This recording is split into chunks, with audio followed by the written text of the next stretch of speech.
সর্বশেষ নবী ও রাসূল, সর্বশ্রেষ্ঠ নবী ও রাসূল, নবিকুল শিরোমণি, নবী সম্রাট জনাবে মুহাম্মদ রাসূলুল্লাহ সাল্লাল্লাহু আলাইহি সাল্লামের প্রতি আমরা সংক্ষিপ্তভাবে দরুদ পড়ছি। আল্লাহুম্মা সাল্লি আলাইহি, আল্লাহুম্মা বারিক আলাইহি।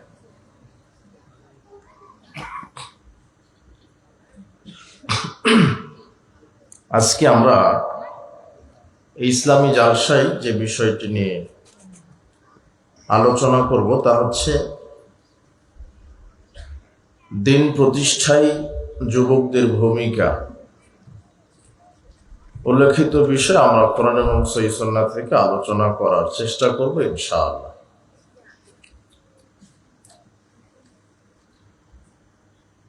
যুব সম্পদ সমাজের একটা বিশেষ অঙ্গ। যুবকদেরকে নিয়েই সমাজ, যুবকদেরকে নিয়েই রাষ্ট্র, যুবকদেরকে নিয়ে ইসলাম, অর্থনীতি, সমাজনীতি, শিক্ষানীতি, রাজনীতি। যুব সমাজ ছাড়া এই অঙ্গগুলি চিন্তা ভাবনা করা যায় না। এই জন্য সমাজের গুরুত্বপূর্ণ একটি সম্পদ হচ্ছে যুবকেরা।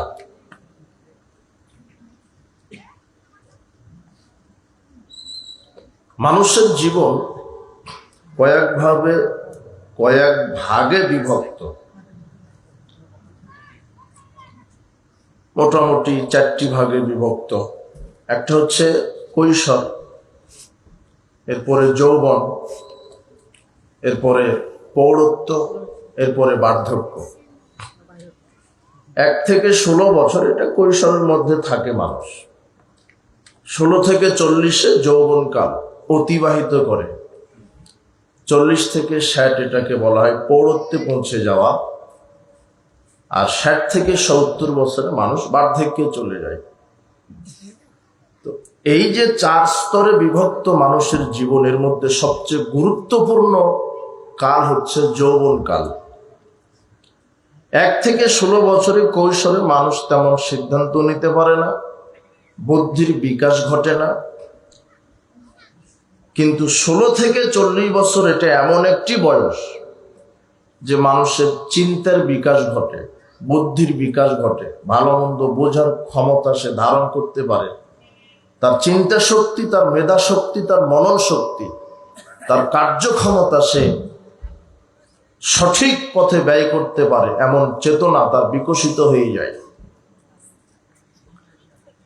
যৌবন, যুবক তার যৌবনের তেজে দীপ্ত যৌবন কাল সে ইচ্ছা করলে জাহেলিয়াতের পথে ব্যয় করতে পারে, ইচ্ছা করলে ইসলামের পথে ব্যয় করতে পারে। কিন্তু যুবকেরা যে কোনো সিদ্ধান্ত নিতে পারে, সিদ্ধান্তকে বাস্তবায়ন করতে পারে। যৌবন কাল এমন একটা কাল যেই কালে অসাধ্যকে সাধন করাটাও যুবকদের জন্য কোনো ব্যাপার নয়। যদি যুবকেরা বলে যেটা করবই, করে ফেলে। যদি যুবকেরা বলে চায় যেটা ভাঙবো, ভেঙে ফেলে। যদি যুবক মনে করে যে সমাজে অন্যায় প্রতিষ্ঠা করব, তাহলে যুবক করতে পারে। যদি যুবক মনে করে যে সমাজে ন্যায় প্রতিষ্ঠা করব, তাও যুবকেরা করতে পারে। কিন্তু যুবকদের পিছনে যারা লিড দিচ্ছে, এদেরকে হতে হবে সৎ। যদি তাদেরকে সৎ নেতৃত্বে পৌঁছে দেওয়া যায়, এই যুবকদের মাধ্যমে সমাজের অন্যায়, অবিচার, সুদ, ঘুষ, জেনা, ব্যভিচার, জাহেলিয়াত, অন্ধকারাচ্ছন্ন সমাজকে আলোকিত করা সম্ভব। আজকের এই সমাজ ঘুণে ধরেছে। আজকের সামাজিক জীবন ব্যবস্থা মানুষের নষ্ট হয়েছে। জাহেলিয়াতের আগ্রাসনে মানুষ অন্ধকার যুগে বসবাস করছে। সমাজে আজকে মাদকতা ছেয়ে গেছে। সমাজে আজকে জুয়া, লটারি, সুদ, ঘুষ, জেনা, ব্যভিচার, দুর্নীতি, হানাহানি, মারামারি, রক্তপাত বেড়ে গেছে। সব জাহেলিয়াত একত্র করে সমাজটাকে অন্ধকারে পরিণত করেছে, যেটাকে আমরা বলি জাহেলিয়াতের সমাজ। কিন্তু এই সমাজকে অন্ধকার মুক্ত করতে, এই সমাজকে ইসলামের আলোয় আলোকিত করতে, ইসলামের আদর্শে, মুহাম্মদ সাল্লাল্লাহু আলাইহি সাল্লামের আদর্শে আদর্শবান করে সমাজকে গড়ে তুলতে একদল আদর্শ যুবকদের প্রয়োজন। বিগত নবী রাসূলগণের সঙ্গী সাথী ছিল যুবকেরা। পৃথিবীর ইতিহাসে সবচেয়ে ভদ্র মানুষ, নম্র মানুষ, সবচেয়ে তাকওয়াশীল মানুষ, পরহেজগার মানুষ, সবচেয়ে ভদ্র নম্র আখলাকওয়ালা মানুষ মুহাম্মদ সাল্লাল্লাহু আলাইহি ওয়াসাল্লাম। তার সহযোগীও ছিলেন যুবকেরা। বিগত নবী রাসূলগণ এবং আমাদের নবী মুহাম্মদ সাল্লাল্লাহু আলাইহি ওয়াসাল্লাম সমাজ সংস্কার করেছেন কোরআন সুন্নাহ দ্বারা। তার ধারক বাহক প্রতিনিধিত্বই করেছে এক শ্রেণীর আদর্শবান যুবক। কোরআন মাজিদে যুবকদের ঘটনা এসেছে। উপস্থিত আজকের বৈঠকের যারা যুবক যুবতী সমাজ, তোমরা একটু মনোযোগ দিয়ে কথাগুলি শোনার চেষ্টা করো। যারা বয়োবৃদ্ধ জ্ঞানবৃদ্ধ এসেছেন তারাও শুনবেন। কেন? আপনারাও যৌবনকাল পেরিয়ে বর্তমান বয়সে উপনীত হয়েছেন, আপনাদেরও শোনার প্রয়োজন, যাতে করে আপনারা যুবকদেরকে সঠিক পরামর্শ, বুদ্ধি, লিড দিতে পারেন। কিভাবে যুব সমাজকে পরিচালনা করলে সমাজ সংস্কার হবে, যুবকদের অবদান কি। ইসলামের একটি বড় অংশ হলো যুবক। দিন প্রতিষ্ঠা হয়েছে যুবকদের রক্তের মাধ্যমে।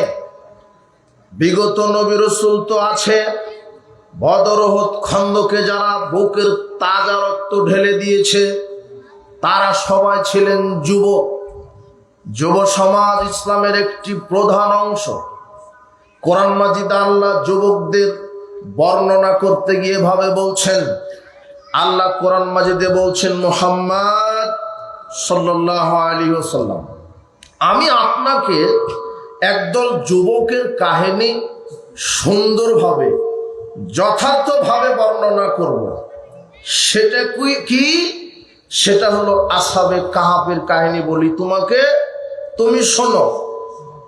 অনেক অনেক বছর পূর্বে বনী ইসরাইলের কওমের মধ্যে হতে পারে একদল যুবক ছিল যারা খুব সম্ভ্রান্ত ধনী পরিবারের যুবক। তাদের জাতি, তাদের রাষ্ট্র মূর্তি পূজা করত। তারা মেলা খেলা নিয়ে, মূর্তি নিয়ে, শিরক নিয়ে আমোদ প্রমোদে ব্যস্ত থাকত। জাতি তাদেরকে বলল, তোমাদেরকেও মূর্তি পূজা করতে হবে, মেলাতে অংশগ্রহণ করতে হবে, এই ছবি মূর্তিকে সেজদা করতে হবে, এই ছবি মূর্তিগুলি আমাদের মাবুদ। তখন 7 জন যুবক, বিশ্বস্ত যুবক, যুবক দল, একদল যুবক, মুফাসসিরগণ বলছেন 7 জন যুবক, সম্ভ্রান্ত ধনী পরিবারের এই যুবকেরা মেলাতে উপস্থিত হয়েছে। তদানীন্তন কালের বাদশার অত্যাচার, নির্যাতন, জেল, ফাঁসির ভয়ে তারা মেলাতে উপস্থিত হয়েছিল। উপস্থিত হওয়ার পরে যখন দেখলেন ঘটনা উল্টা, কি?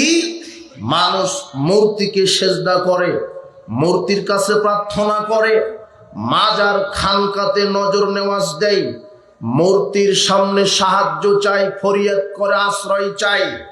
তখন এই যুবক দল বললেন, আমরা যদি এই মূর্তিকে সেজদা করি তাহলে এটা অনর্থক কাজ হবে। কাজেই আমরা মূর্তির ইবাদত করব না, আমরা তো সেই আল্লাহর ইবাদত করব যে আল্লাহ আকাশ জমিনের রব, যিনি আইনদাতা, বিধানদাতা, যিনি রব, যিনি প্রতিপালক।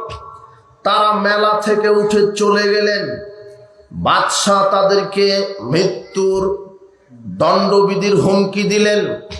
যুবক দল পালিয়ে যখন যেতে লাগলেন তখন আল্লাহ যুবকদের অন্তর ইলহাম করে বলে দিলেন, তোমরা অমুক গুহাতে আশ্রয় নাও। যুবকেরা অমুক গুহাতে আশ্রয় নিল।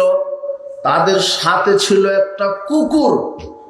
গর্তের সমক্ষ ভাগে কুকুরটা দুই সামনের পা বিছিয়ে দিয়ে শুয়ে আছে, আর একদল যুবক গর্তের ভিতরে প্রবেশ করেছে।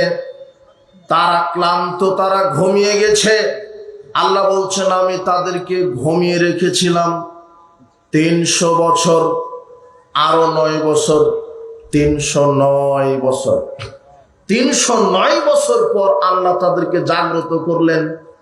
করার সাথে সাথে একজন আর একজনকে বলছে যে আমরা এই গুহাতে কতকাল ছিলাম।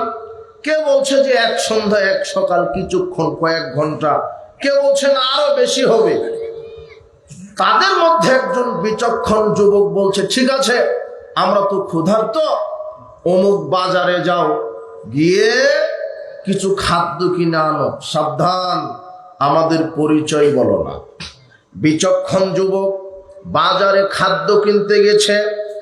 খাদ্য কেনার পরে যখন যুবকটা মুদ্রা দিচ্ছে, তো মুদ্রা দোকানদার দেখে মনে করছে যে এটা তো, এই মুদ্রা তো আজ থেকে শত শত বছর পূর্বে বাতিল হয়েছে, এটা তো আজকের মুদ্রা নয়। তখন যুবকেরা ধরা খেয়েছে, বলো তোমরা কোথা থেকে এসেছো।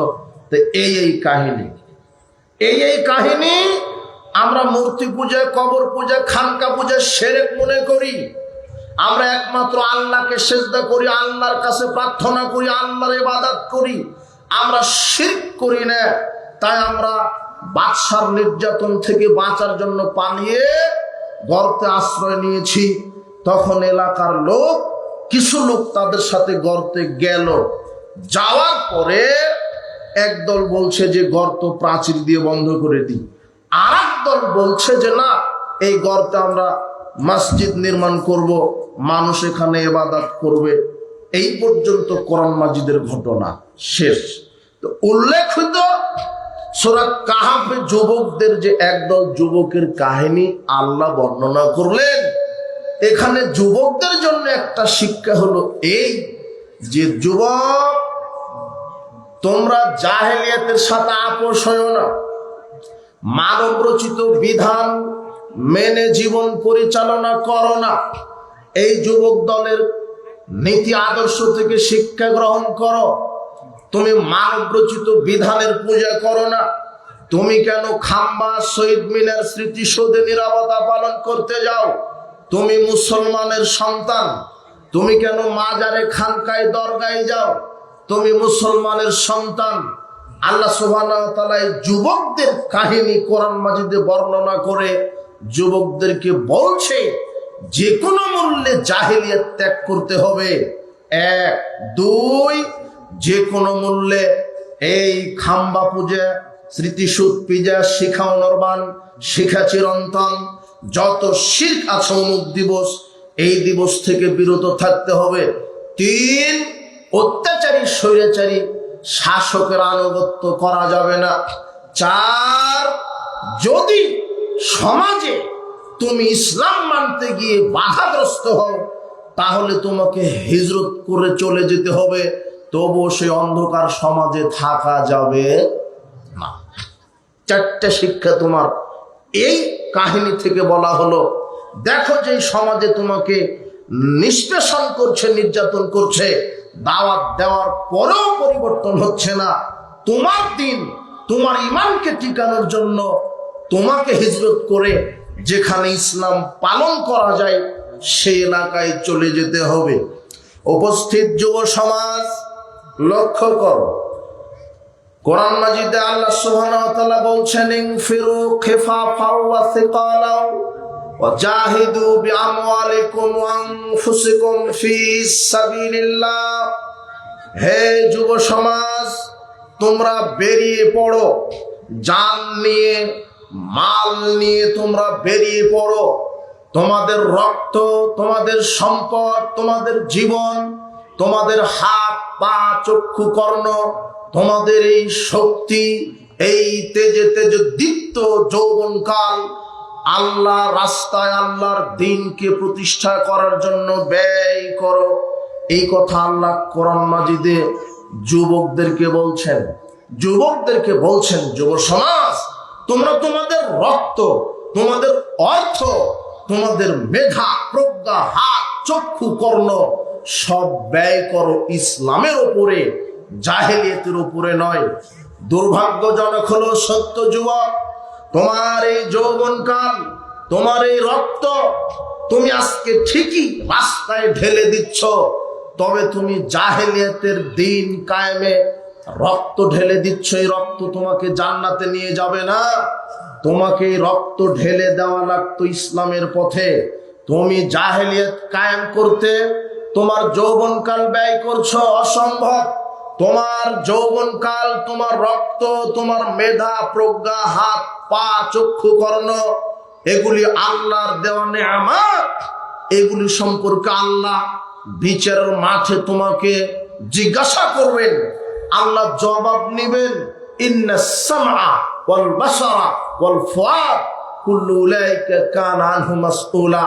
শোনো, আল্লাহ বলছেন, আমি তোমার চক্ষু, কর্ণ, তোমার অন্তর সবকিছুকে জিজ্ঞাসা করব। কিভাবে চোখকে ব্যয় করেছ, কিভাবে হাতকে ব্যয় করেছ, কিভাবে অন্তরে পরিকল্পনা করেছ, ভালো পরিকল্পনা না খারাপ পরিকল্পনা, এ কথা আল্লাহ বলছেন। তোমার হাত, পা, চক্ষু, মেধা, কর্ণ আল্লাহর দেওয়া আমানত। তোমার মেধা, তোমার প্রজ্ঞা, তোমার শক্তি প্রত্যেকটা আল্লাহ। তোমার হাত আছে, হাত আল্লাহ অবশ করে দিতে পারে। চক্ষু আছে, মানুষের চোখ আছে, দেখতে পায় না, চোখের আলো আল্লাহ কেড়ে নিতে পারে। অনেক মানুষের জিহ্বা আছে, কথা বলতে পারে না, বাক শক্তি আল্লাহ কেড়ে নিতে পারে। অনেক মানুষের দুটি পা আছে, তোমার মতো হাঁটতে পারে না।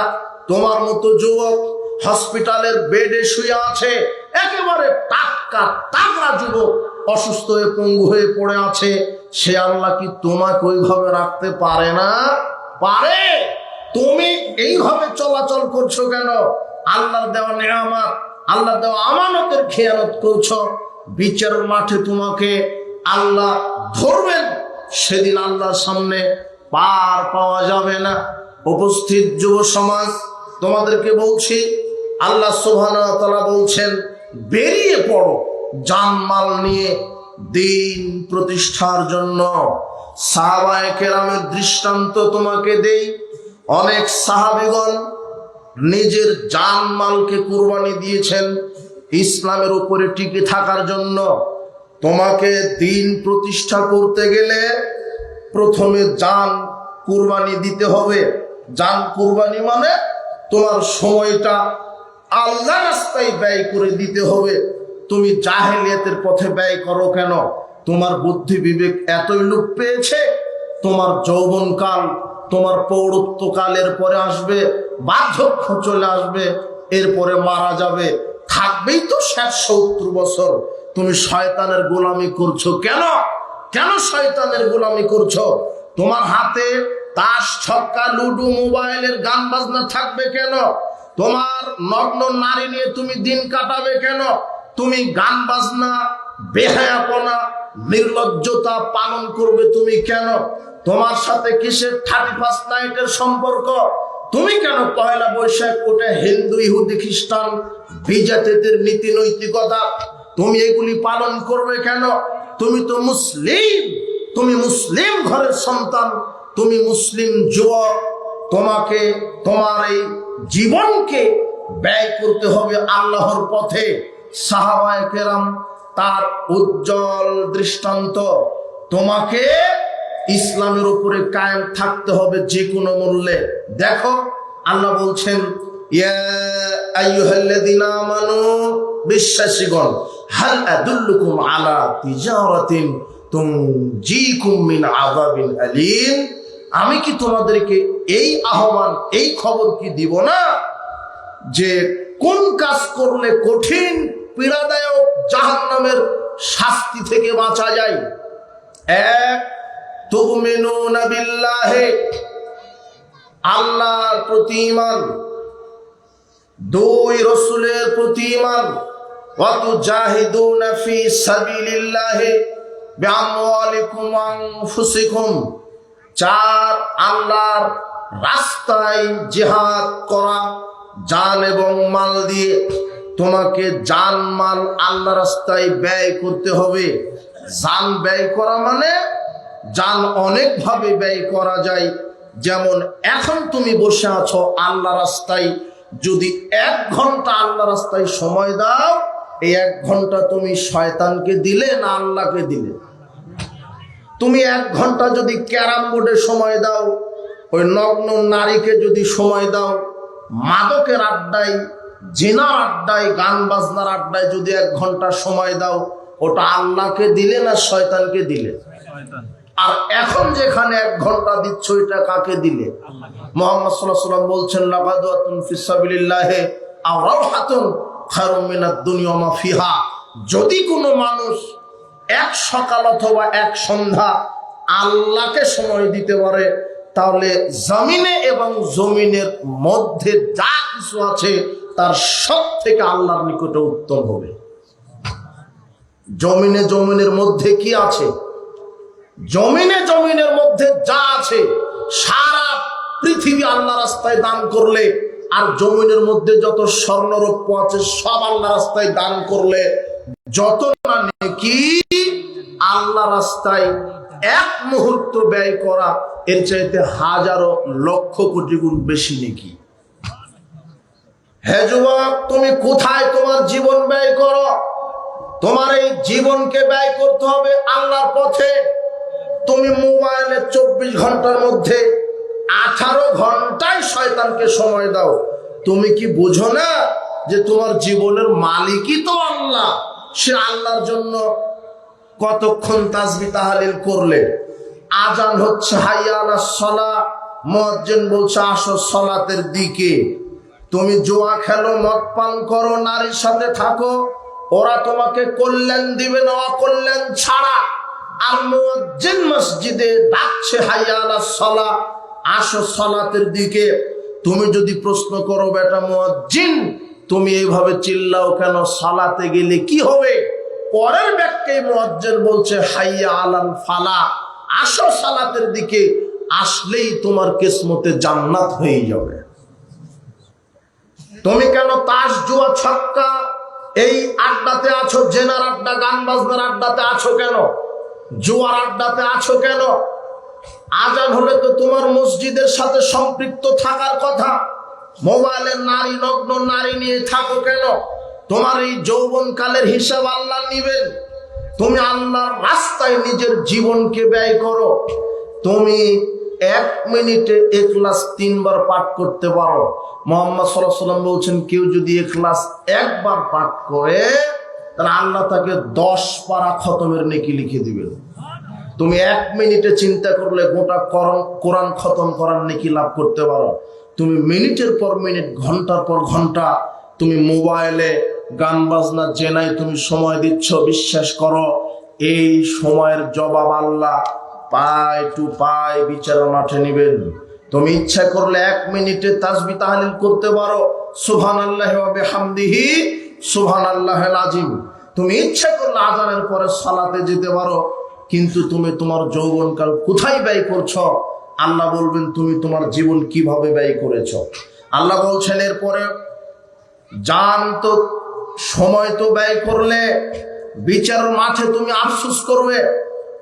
অনেক মানুষ জান্নাতে যাওয়ার পরেও আফসোস করবে, জান্নাতীদের কোনো আফসোস থাকবে না, কিন্তু একটা আফসোস করবে কি? নিচতলার জান্নাতেরা উপরতলার জান্নাতীদের ফ্যাসিলিটি, সুযোগ সুবিধা দেখে বলবে, আহারে অমুক সময়ে যদি খামোখাম বসে না থেকে, গল্প না করে যদি বেশি বেশি তাসবিহ কোরআন তেলাওয়াত করতাম, তাহলে আল্লাহ আমাকে ওই মর্যাদায় পৌঁছিয়ে দিত। কত সময় আপনি অযথা ব্যয় করছেন মানুষের গীবাত করে, দোকানে, হাটে, বাজারে আড্ডা পিটে। এই সময়, এই জীবনকে আল্লাহ রাস্তায় বেশি বেশি দেন। এই জীবন আল্লাহর দেওয়া আমানত, আল্লাহর সাথে খেয়ানত করবেন না। বিসর্জন দিতে হবে দিন প্রতিষ্ঠার জন্য। জীবনকে চূড়ান্ত পর্যায়ে শহীদ হতে হবে। আল্লাহর দিনকে প্রতিষ্ঠা করতে গেলে শহীদ হতে হবে। আল্লাহর দ্বীনকে প্রতিষ্ঠার জন্য শহীদ হতে হবে। শহীদ যারা হবে তাদের জন্য আল্লাহর নিকটে 6টা বিশেষ পুরস্কার। এক, ইউগফারু লাহু ফি আউয়ালি দাফআতিন, শহীদদের শরীরের রক্ত প্রথম ফোঁটা মাটিতে পড়ার পূর্বেই শহীদদের সব পাপ আল্লাহ ক্ষমা করে দেন। ওয়া ইউরামাক আদাহু মিনাল জান্নাহ, আর তাকে দুনিয়াতেই জান্নাতে তার থাকার জায়গা আল্লাহ দেখিয়ে দেন। মরার পূর্বে আল্লাহ আপনাকে জান্নাত দেখাবেন। এটা হলো 1 নাম্বার শহীদদের মর্যাদা। 2, উজারু মিন ফিতনাতিল কবর, আযাবিল কবর। 2, কবরের শাস্তি থেকে শহীদকে বাঁচিয়ে দিবেন। শহীদদের কোনো কবরের শাস্তি হবে না। 3, ওয়ায়ামানু মিন ফাজিল আকবার, কিয়ামতের প্রচন্ড বিভীষিকাময় শাস্তি থেকে আল্লাহ বাঁচিয়ে দিবেন। 4, ইউযাউ আলা রাসি তাজুল ওয়াকারিল ইয়াকুতাতি মিনহা খায়রুম মিনাদ দুনিয়া ওয়া মা ফিহা, শহীদকে আল্লাহ বিচার মাঠে এমন একটা মর্যাদার মুকুট পরে দিবেন, তাতে থাকবে ইয়াকুত, যা দুনিয়ার সব কিছু বিক্রি করলে ওই মুকুটের সমান মূল্য হবে না। 5, ইউযাউযু সিনতাইনা সাবিনা যাওজাতাম মিনাল হুরিল আইন, শুধু শহীদদের জন্য, কারো জন্য নয়। শুধু শহীদদের জন্য, কারো জন্য নয়। শুধু শহীদদের জন্য আল্লাহ জান্নাতে 72টি সুন্দরী নারীর সাথে বিবাহ দিয়ে দিবেন, আর কারো জন্য নয়। সাধারণ জান্নাতীদের জন্য বিশেষ 2টা, আর শহীদদের জন্য কয়টা? 72টা। ওই শাফাউফি 70 মিন আকরাবাইহি, আর শহীদ হয়ে যদি তুমি মারা যেতে পারো তাহলে শহীদদের মর্যাদার দিকে আল্লাহ তাকিয়ে বলবেন, হে শহীদ, তোমার যারা নিকট আত্মীয়, যারা জাহান্নামে চলে গেছে, এরকম 70 জন নিকট আত্মীয়কে তুমি নিজে সুপারিশ করে জান্নাতে ঢুকিয়ে দাও। তোমার যারা আত্মীয় আছে। যুবক, রক্ত যদি দিতে হয় ইসলামের পথে দাও। তথাকথিত জাহেলিয়াতকে প্রতিষ্ঠা করে তুমি অন্যের গাড়িতে আগুন লাগিয়ে এক নেতার তুমি ক্যানভাস করে আর একজনকে বাড়ি দিলে, ও আর তোমাকে বাড়ি দিল, আর তুমি মারা গেলে তোমার নামের আগে লেখা হলো শহীদ। কিসের শহীদ বেটা? কিসের ওকে শহীদ বলছো তুমি? তোমার ইসলাম প্রতিষ্ঠার জন্য 1 কলম লড়া নেই। তুমি তো নেতাকে গদিতে বসাবে বলে অন্যের বাড়ি ভাঙচুর করো, আর বাড়ি ভাঙচুর করাতে গিয়ে যদি তোমার মাথা ফাটে, তোমার নামের আগে লেখা হচ্ছে শহীদ। এই শহীদে তোমার জাহান্নাম হবে, জান্নাত হবে না, মনে রেখো। এই শহীদে জান্নাত হবে না। সারা পৃথিবীর সবাই যদি শহীদ বলে, আরে শহীদ তো লিখবেন আল্লাহ, শহীদের মর্যাদা তো আল্লাহর কাছে। তুমি এমন নেতার ক্যানভাসে নেমে মাঠে ময়দানে লড়ে একেবারে অমুকের গাড়ি ভাঙচুর, অমুককে মারছো, অমুক দলের মানুষদেরকে লাঠি চার্জ করছো, আর তোমাকে একটা বাড়ি লেগে রক্ত পড়ছে, তোমার নামের আগে লিখে দিল শহীদ। আশ্চর্য কথা, শহীদ কি এত সস্তা? এই পচা, এই বেহাপনা নগ্ন রাজনীতিতে তুমি নেমে, ইহুদি খ্রিস্টানের বস্তা পচা এই নগ্ন বেহায়া রাজনীতিতে তুমি নেমে তুমি আমার শহীদি মর্যাদা চাও? তুমি যেই নেতার ক্যানভাসে নেমেছো সে তো সালাত বহুদূরের কথাও তো অজুই জানে না। আশ্চর্য কথা, তোমার নামের আগে আবার শহীদ লেখা লাগে। তুমি কার দিন প্রতিষ্ঠা করার জন্য রাস্তায় নেমেছো? তুমি মুহাম্মদ সাল্লাল্লাহু আলাইহি ওয়াসাল্লামের আদর্শ প্রতিষ্ঠা করার জন্য রাস্তায় নামো। মানুষের তন্ত্র মন্ত্র প্রতিষ্ঠা করার জন্য রাস্তায় কাজ করো না। তোমাকে আল্লাহ ধরবেন, তুমি মনে রেখো। বলছিলাম, জান আল্লাহ রাস্তায় দিতে হবে, মাল আল্লাহ রাস্তায় সম্পদ ব্যয় করতে হবে। আল্লাহর দিন প্রতিষ্ঠার জন্য সম্পদ ব্যয় করতে হবে। মুহাম্মদ সাল্লাল্লাহু আলাইহি ওয়াসাল্লাম যখন সাহাবীদেরকে বলতেন যে তোমরা আল্লাহ রাস্তায় দান করো, আল্লাহ বলছেন লান তানালুল বিররা হাত্তা তুনফিকু মিম্মা তুহিব্বুন, তোমরা কখনোই নেকি পাবে না যতক্ষণ না প্রিয় জিনিস আল্লাহ রাস্তায় দান করবে। আয়াত নাজিলের সাথে সাথে আবু তালহা রাদিয়াল্লাহু আনহু বলছেন, আল্লাহর নবী, আমার মদিনাতে সবচেয়ে দামি একটা খেজুর বাগান আছে, বাইরুহা, এটা আমার কাছে সবচেয়ে দামি, আমি মসজিদে নববীতে এটা দান করে দিলাম। তখন আল্লাহর নবী বলছেন, না, মসজিদে নববীর অনেক আছে, তুমি তোমার আত্মীয় স্বজন যারা আছে, নিকট আত্মীয়, অনাথ অনাথিনী, ফকির মিসকিন, এদেরকে দান করো। আবু তালহা আল্লাহকে সন্তুষ্ট করার জন্য তার আত্মীয়দেরকে তার প্রিয় বাগানটি দান করে দিলেন। সাহাবীগণ উত্তম দৃষ্টান্ত আল্লাহ রাস্তায় দান করতে। মুহাম্মদ সাল্লাল্লাহু আলাইহি ওয়াসাল্লাম বলছেন, তাবুকের যুদ্ধে যেতে হবে, কে কি দিবে? ওমর রাদিয়াল্লাহু আনহু বলছেন, আমার উপার্জনের অর্ধেক দিয়ে দিলাম। ওসমান রাদিয়াল্লাহু আনহু বলছেন, আমি 30,000 সৈন্য যাবে, 15,000 ওট দিলাম, আর অর্ধেক খাওয়া খরচ পাথেও দিলাম। আবু বকর রাদিয়াল্লাহু আনহু বলছেন, আল্লাহর নবী, আপনাকে আর আল্লাহকে বাড়িতে রেখে আমার যা আছে সবই দিলাম। আব্দুর রহমান বিন আওফ বলছেন, আল্লাহর নবী, আমার 8,000 স্বর্ণ মুদ্রা দিরহাম আছে, আমি 4,000 স্বর্ণ মুদ্রা দিরহাম দিয়ে দিলাম। তখন গরিব সাহাবীরা বলছেন, সবাই তো দিল, আমরা তো গরিব, ভ্যান চালিয়ে খাই, কৃষি কামলা করে খাই, আমরা তো এত দিতে পারি না। একজন সাহাবী আল্লাহর নবীর কাছে এসে বলছেন, আল্লাহর নবী, এই যে 2 সা খেজুর, আমি সারা রাত ইহুদির খেজুর বাগান ছেটেছি। মুহাম্মদ সাল্লাল্লাহু আলাইহি ওয়াসাল্লাম বলছেন, মান জাহাজা জাইসাল উসরাতি, মান জাহাজা জাইসাল উসরাতি ফালাহুল জান্নাহ। তাবুকের যুদ্ধে যে দান করবে তার জন্য জান্নাত ওয়াজিব হয়ে যাবে। যে দান করবে তার জন্য জান্নাত ওয়াজিব। এই হাদিস শোনার সাথে সাথে ওই গরিব সাহাবী বলছেন, আল্লাহর নবী, সারা রাত আমি খেজুর বাগানে পানি ছেটেছি, চুক্তি হয়েছিল 2 ছা খেজুর, তো 1 ছা খেজুর আমি পরিবারে ছেলে মেয়ে স্ত্রীর জন্য রেখে এসেছি, আর 1 ছা খেজুর এই যে খেজুর স্তূপে ঢেলে দিলাম। মুহাম্মদ সাল্লাল্লাহু আলাইহি ওয়াসাল্লাম বলছেন যে, বারাকাল্লাহ ফিমা আমসাকতা ওয়া ফিমা আতাইতা, তোমাকে আল্লাহ বারাকা দান করুন, যা দিয়েছো তাতে বারাকা দিক, যা পরিবারে রেখেছো তাতে বারাকা দিক। দেখেন সাহাবীদের নীতি, দেখেন দান করার প্রতিযোগিতা। সারা রাত পানি ছেঁচেছে ইহুদির বাগানে আল্লাহ রাস্তায় দান করবেন বলে। মানুষকে দানশীল হতে হবে, এটাই ঠিক। আল্লাহর দিন প্রতিষ্ঠার জন্য সময় বাহির করতে হবে, আল্লাহর দিন প্রতিষ্ঠার জন্য জীবনকে ব্যয় করতে হবে, আল্লাহর দিন প্রতিষ্ঠার জন্য অর্থ ব্যয় করতে হবে। এরপরে আপনাকে দেখাই সাহাবীদের উত্তম দৃষ্টান্ত। দিন কায়েমের জন্য তারা কত ত্যাগ স্বীকার করেছে। হে যুব সমাজ, তুমি কি করো?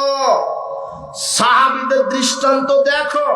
শুধু দিনের জন্য, ইসলামের জন্য তারা কত ত্যাগ স্বীকার করেছে। দেখায় তারা মর্যাদা ত্যাগ করেছে, পদমর্যাদা। অনেক সাহাবী ছিল যাদের অর্থ সম্পদ, পদের কোনো অভাব ছিল না, কিন্তু দিন ইসলামের জন্য সব কুরবানি দিয়েছে। তার একজন সাহাবী হলেন মুসআব বিন উমাইর। মক্কার মধ্যে সবচেয়ে বড় ধনী মানুষ, যার নাম মুসআব বিন উমাইর। তিনি 200 দিরহাম কম মূল্যের পোশাক তিনি তার জীবনে গায়ে দেননি। যেই পোশাকটা গায়ে দিতেন তার দাম কত? 200 দিরহাম। সবচেয়ে মক্কার মধ্যে ধনী মানুষ তিনি। ইয়ামানি চাদর, ইয়ামানি সুগন্ধি, সব ইয়ামানি পোশাক গায়ে দিতেন। খুব ধনী মানুষ। তিনি যখন উটের পিঠে বের হতো, উটের পিঠে চড়ে যখন তিনি গ্রামে, এলাকায়, শহরে বের হতেন, তার চতুর্দিকে প্রহরী থাকতো শত শত। তিনি এত মর্যাদাশীল দামি মানুষ। এই লোকটা যখন ইসলামের দাওয়াত পেলেন, তখন এই লোকটা দারুল আরকামে গিয়ে গোপনে আল্লাহর রসুলের হাতে ইসলাম কবুল করলেন। করে দারুল আরকামে সালাত আদায় করছেন। ওসমান বিন তালহা নামক এক লোক মুসআব বিন উমাইরের সালাত আদায় দেখে ফেলেছে। চট করে তিনি এসে মুসআব বিন উমাইরের মাকে বলছে, আপনি শুনেছেন আপনার ছেলে তো ওই মুহাম্মদ সাল্লাল্লাহু আলাইহি ওয়াসাল্লামের দলে চলে গেছে, ও তো সালাত আদায় করে। তখন মুসআব বিন উমাইরের মা তাকে শিকল দ্বারা আটকে দিয়েছে। মুসআব বিন উমাইর তিনি শিকলটা বহু কষ্ট করে ছিটে তিনি আবিসিনিয়াতে হিজরত করতে গেছেন। আবিসিনিয়ায় যখন হিজরত করলেন, এক সময়তে তিনি আবিসিনিয়া থেকে আবার মক্কায় চলে আসলেন। মুহাম্মদ সাল্লাল্লাহু আলাইহি ওয়াসাল্লাম এবারে বললেন, মুসাব, তোমাকে আমি মদিনায় পাঠাবো, তুমি হবে ইসলামের প্রথম দায়ী, তুমি হবে মুকরি, তুমি হবে কারি, তুমি মানুষকে ইসলামের দাওয়াত দিবে। মুসআব বিন উমাইর মা, তার পরিবার, তার অর্থ কোটি কোটি সম্পদকে ফেলে ত্যাগ করে তিনি হিজরত করলেন মদিনায়। আসাদ বিন জুরারার নেতৃত্বে 11 জন যখন ইয়াসরিবে হজ করতে এসেছিল, তাদের সাথে মুহাম্মদ সাল্লাল্লাহু আলাইহি ওয়াসাল্লাম মুসআব বিন উমাইরকে পাঠালেন মদিনায়। মুসআব বিন উমাইর গিয়ে আসাদ বিন জুরারার বাড়িতে, তার বাড়ির মেহমান তার মেহমান, আসাদ বিন জুরারার বাড়িতে থাকে, খায় আর দিনরাত ইসলামের দাওয়াত দেয়। মদিনার তখন সবাই মুশরিক, প্রায় কাফের, প্রায় ইহুদি খ্রিস্টান। ওই পরিস্থিতিতে হক কথা বলা খুব সাহসিকতার পরিচয়।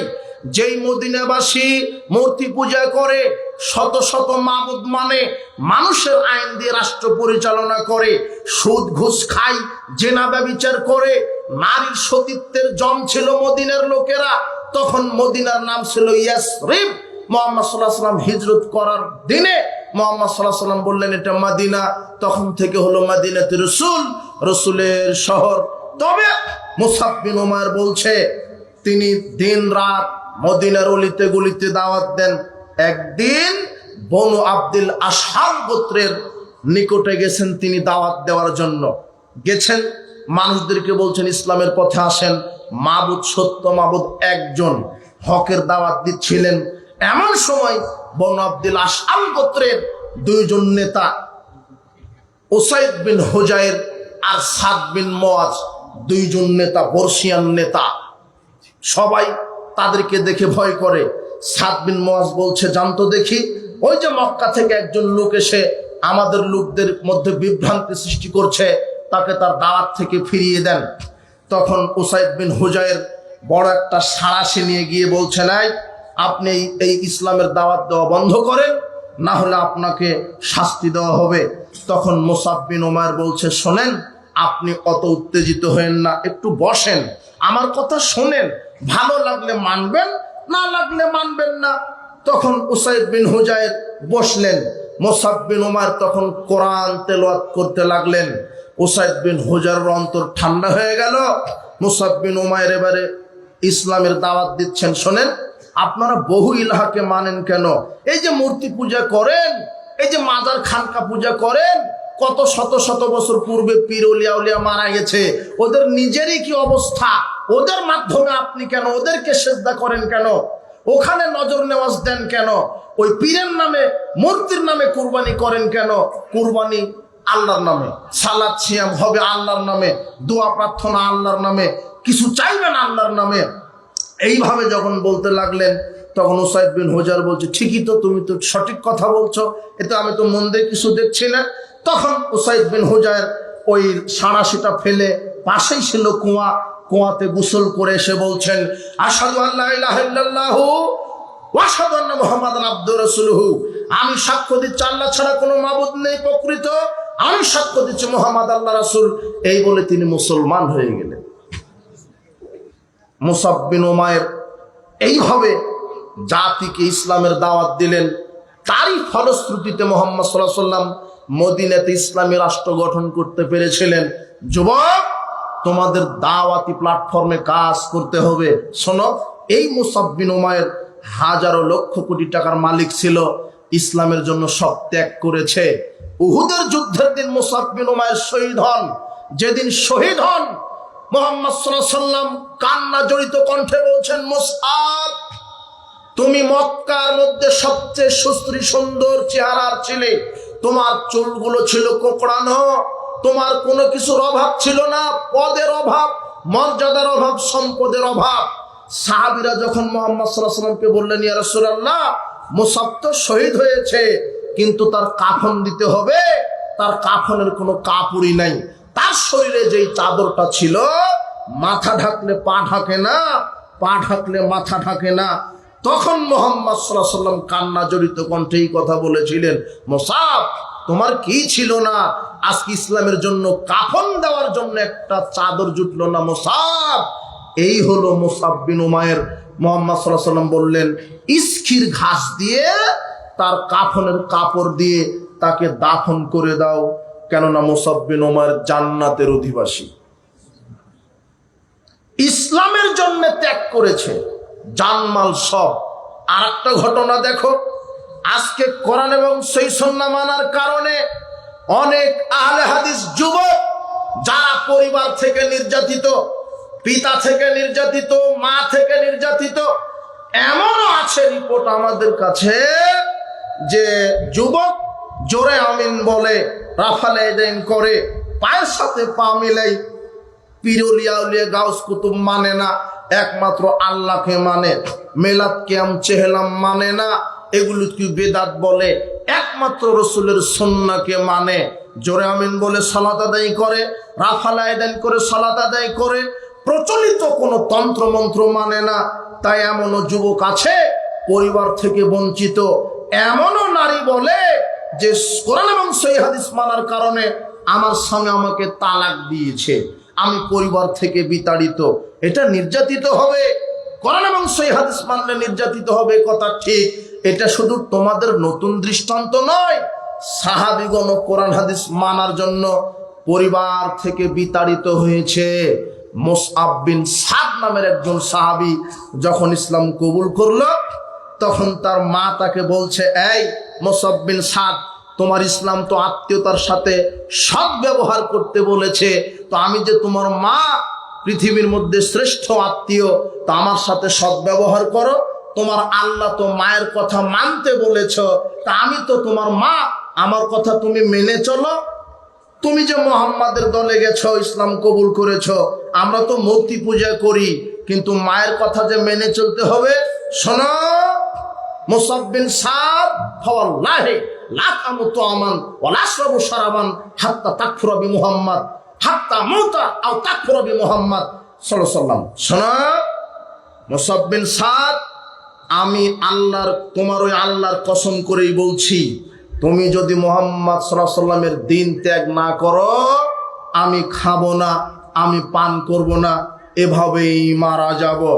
তখন মুসআব বিন সাদ বলছেন, ইয়া উম্মাহু, হে আমার মা, শোনো, লাউ কানাত লাকি মিয়াতু নাফসিন, হে আমার মা, তোমার যদি 100টা জীবন হয়, ফাখারাজাত নাফসান নাফসান, আর আমার সামনে যদি তুমি 100 বার মারা যাও, না খেয়ে না পান করে, 100 বার তোমার জান, তোমার রূহ আমার সামনে বের হয়ে যাচ্ছে, কেন? তুমি না খেয়ে আছো, না পান করে আছো, তোমার 100টা জান হবে, 100 বার মৃত্যু হবে, মা তারাক্তু দিনি হাদা, তবু আমি মুহাম্মদ সাল্লাল্লাহু আলাইহি ওয়াসাল্লামের দিন ত্যাগ করতে পারবো না। এর নাম মুসআব বিন সাদ। মুহাম্মদ সাল্লাল্লাহু আলাইহি ওয়াসাল্লাম বলছেন, সে লা ইউমিনু আহাদুকুম হাত্তা কুনা হাব্বু, ওই ব্যক্তি ততক্ষণ পর্যন্ত মুমিন হতে পারবে না, মি ওয়ালিদিহি ওয়া ওয়ালাদিহি ওয়ান নাস আজমাইন, আমার নিকটে সে প্রিয় হবে, তার পিতামাতা তার সন্তানের চাইতেও সবচেয়ে প্রিয় হতে হবে কে? মুহাম্মদ সাল্লাল্লাহু আলাইহি ওয়াসাল্লাম। তো তুমি কেমন মুহাম্মদ সাল্লাল্লাহু আলাইহি ওয়াসাল্লাম? তোমার প্রিয়, তোমার প্যান্ট টাকনোর নিচে থাকে, দাড়িটা চাচা থাকে, তুমি বিড়ি সিগারেট ইয়াবা খাও, তুমি সালাতের পরে মসজিদ মাদ্রাসায় না যাওয়ার বদলে তুমি ওই যে দোকানে আড্ডা পিটো, গান বাজনার স্টলে আড্ডা পিটো, তুমি কেমন মুহাম্মদ সাল্লাল্লাহু আলাইহি ওয়াসাল্লামের উম্মাত? তোমাকে এর জন্য জবাব দিতে হবে। দেখো সাহাবী বলছেন, মা কিসের তুমি না খেয়ে মারা যাবে? 100 বার যদি আমার চোখের সামনে মারা যাও, তবু আমি মুহাম্মদ সাল্লাল্লাহু আলাইহি ওয়াসাল্লামের আদর্শ থেকে বেরিয়ে যাব না। মুসআব বিন সাদ। আর কয়েকটা সাহাবীর দৃষ্টান্ত দেখাই, সবাই যুবক, ইসলামের জন্য সব ত্যাগ করেছে। আব্দুল্লাহ জুল বাজাদাইন, নাম ছিল আব্দুল উজ্জা, মক্কাতে থাকতো। এই লোকটাও কয়েকটা ধনীর মধ্যে ধনী। যেমন দেশে ধনীদের তালিকায় থাকে 1 নম্বর, 2 নম্বর, 3 নম্বর। তো এরকম 2-3 নম্বরের ধনী ছিল আব্দুল উজ্জা। তার বাপ মারা গেছে, এতিম ছিল, সব সম্পদ চাচা দেখাশোনা করত। তো একদিন আব্দুল উজ্জা ইসলাম কবুল করে ওই তার চাচার কাছে গিয়ে বলছেন, চাচা আমি ইসলাম কবুল করেছি। চাচা রাগে বলছে, কি আমার অনুমতি ছাড়া এই পদক্ষেপ? তোমার পিতার সম্পদ থেকে আমি তোমাকে বঞ্চিত করলাম, তুমি কিছুই পাবে না। আব্দুল উজ্জা বলছেন, আমার সম্পদ লাগবে না, আমার পরকাল জান্নাতের সম্পদ লাগবে, দুনিয়ার সম্পদ লাগবে না। চাচা বলছে, কি মুখে মুখে কথা, তোমাকে সব বঞ্চিত করে দিব সম্পদ থেকে। এমনকি চাচা এত নরপশু ছিলেন যে পরনের পোশাক লঙ্গি সব খুলেছে। যুবক 26-30 বছরের যুবক আব্দুল উজ্জা ল্যাংটা অবস্থায় চলে গেছে মায়ের কাছে। মা শরমে চোখ চেপে ধরে বলছে, বেটা তোমার এই অবস্থা কেন, এরকম কেন হলো? তোমার তো অনেক সম্পদ, তোমার বাপের অনেক সম্পদ, তুমি কেন ল্যাংটা? আব্দুল উজ্জা বলছেন, আম্মা ইসলাম দিন গ্রহণ করার কারণে হাজারো লক্ষ কোটি মাবুদকে বাতিল করে দিয়ে এক আল্লাহকে মেনেছি, হালাল হারাম চিনেছি, এক আল্লাহর ইবাদত করতে চাই। এই জাহেলিয়াত আগুন পূজা, কবর পূজা, খানকা পূজা চাই না, মানুষের আইন চাই না, আল্লাহর বিধান চাই। তাই তো আমি মানুষের তথাকথিত তন্ত্রমন্ত্রকে বাদ দিয়ে আল্লাহর নীতিকে মেনে নিয়েছি। আর দুনিয়ার সম্পদ তো গেল, হলো কি হলো, সারা পৃথিবীর মালিক আমি।